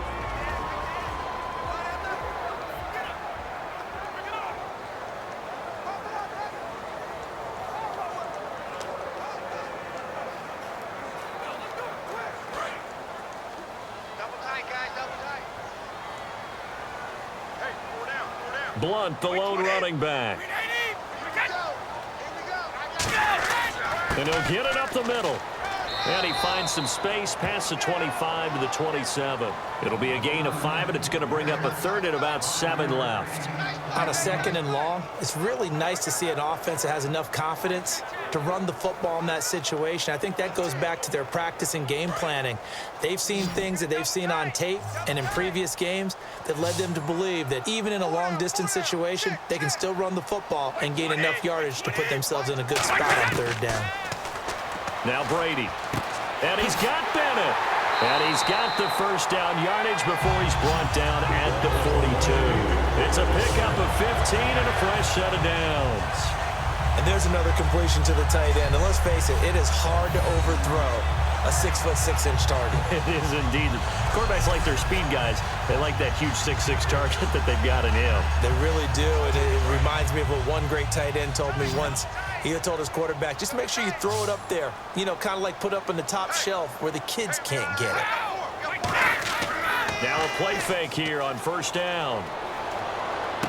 Looking for his running back, and he's got him. And he'll get up near the 45. They'll spot it at the 44. They'll get a couple yards on that one, and it's a second down. So many times you hear today's NFL described as a space game. Get your best players into space with the football in their hands. That's why sometimes you just swing it out to your runner, get him out in the flat, and let him have a chance to make people miss an open field.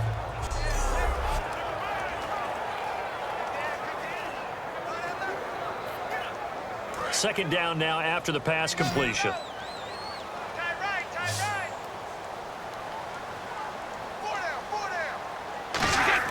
Brady to throw on second down. Looking middle, it's caught by Gronkowski. 4 yards on the completion, and it sets up a third down. I'm wondering if the same thing went through your mind as mine. When I see a big man like that make a catch, all I keep thinking to myself is, big man with football. Look out, everyone. He may not juke you a whole lot, right? He may not run past you because of his size. You're talking about a guy weighing in the 270 range. But, boy, once he gets his mitts on the ball, he's going to be tough to bring down. Now Brady again. Going underneath for Lewis.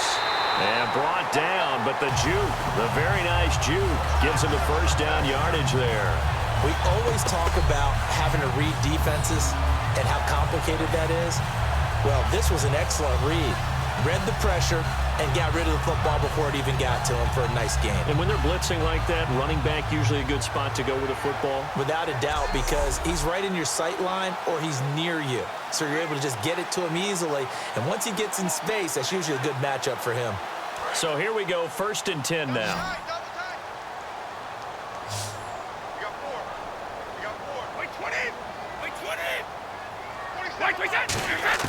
On 1st and 10, here's Brady. Over the middle, that's taken in by Gronkowski. Give him a couple on the catch. It's 2nd and 8.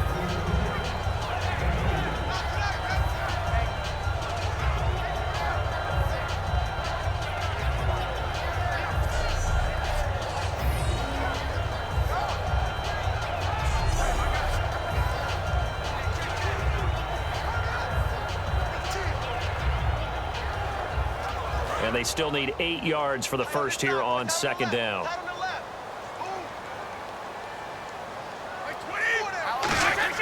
On play action, it's Brady. And he'll be hit from behind and taken down. Ndamukong Suh getting him once again, his 3rd sack of the afternoon. Sometimes I watch games and wonder why they use play fakes on certain passing situations because it's not going to fool anyone. I don't know if that was the case here, but the end result was the same. No one fooled. The quarterback was hit.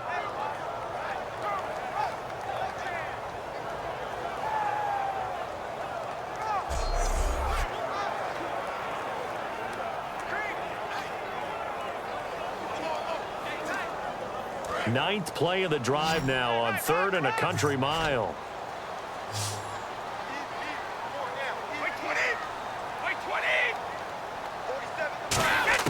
From the gun, it's Brady. Dumps it off to Lewis. And he'll be brought down at the 48-yard line. It's a gain of 6 on the play, and that'll bring up 4th down. Well, that's certainly playing down and distance very well by the defense, isn't it? Take whatever you want underneath, by all means. Here's Ryan Allen now. He's been terrific so far.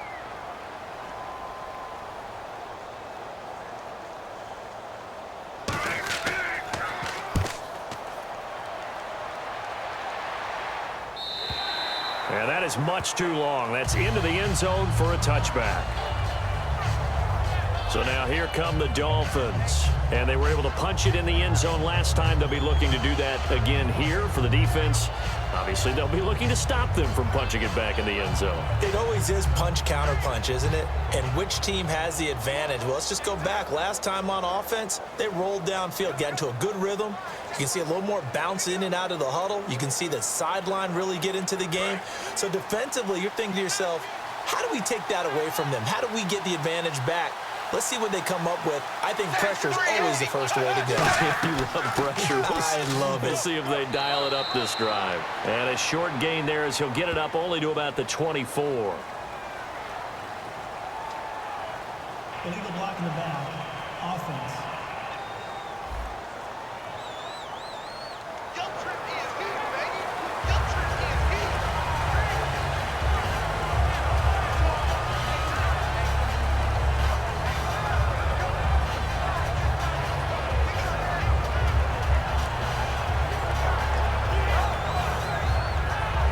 And the offense can string something together, but they'll need to do it quickly here to try to get points on the board and win this game.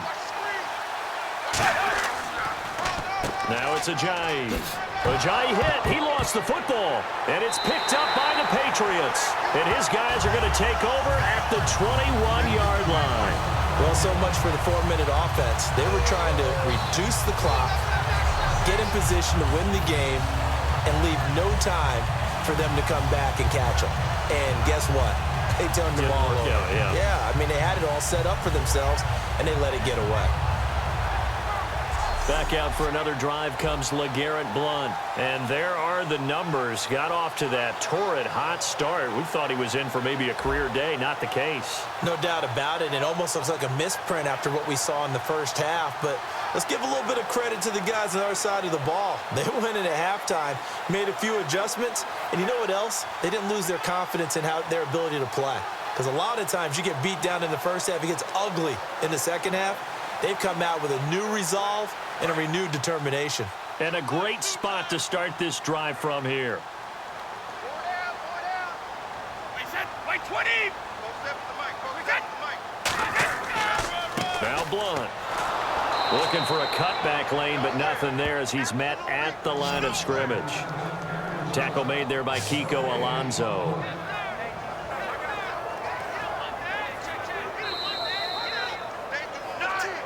Time for a break. We'll come back and see how it all shakes out after this.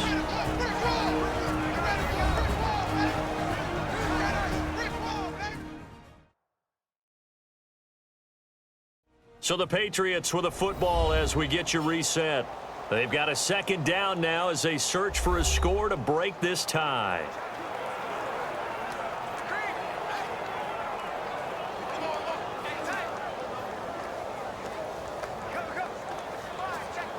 Offense still needing 10 yards. Second down.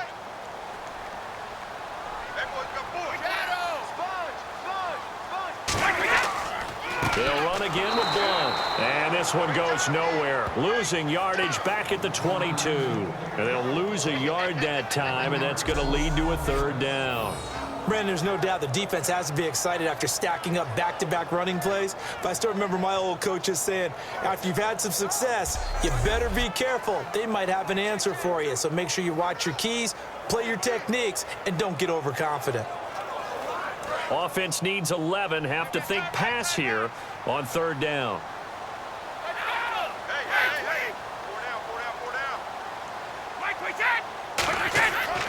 Brady gives this one to Lewis. And a nifty little... Now the Dolphins are going to halt the action here. It's a timeout. It's just their first. They've got two more to use here in the final stages.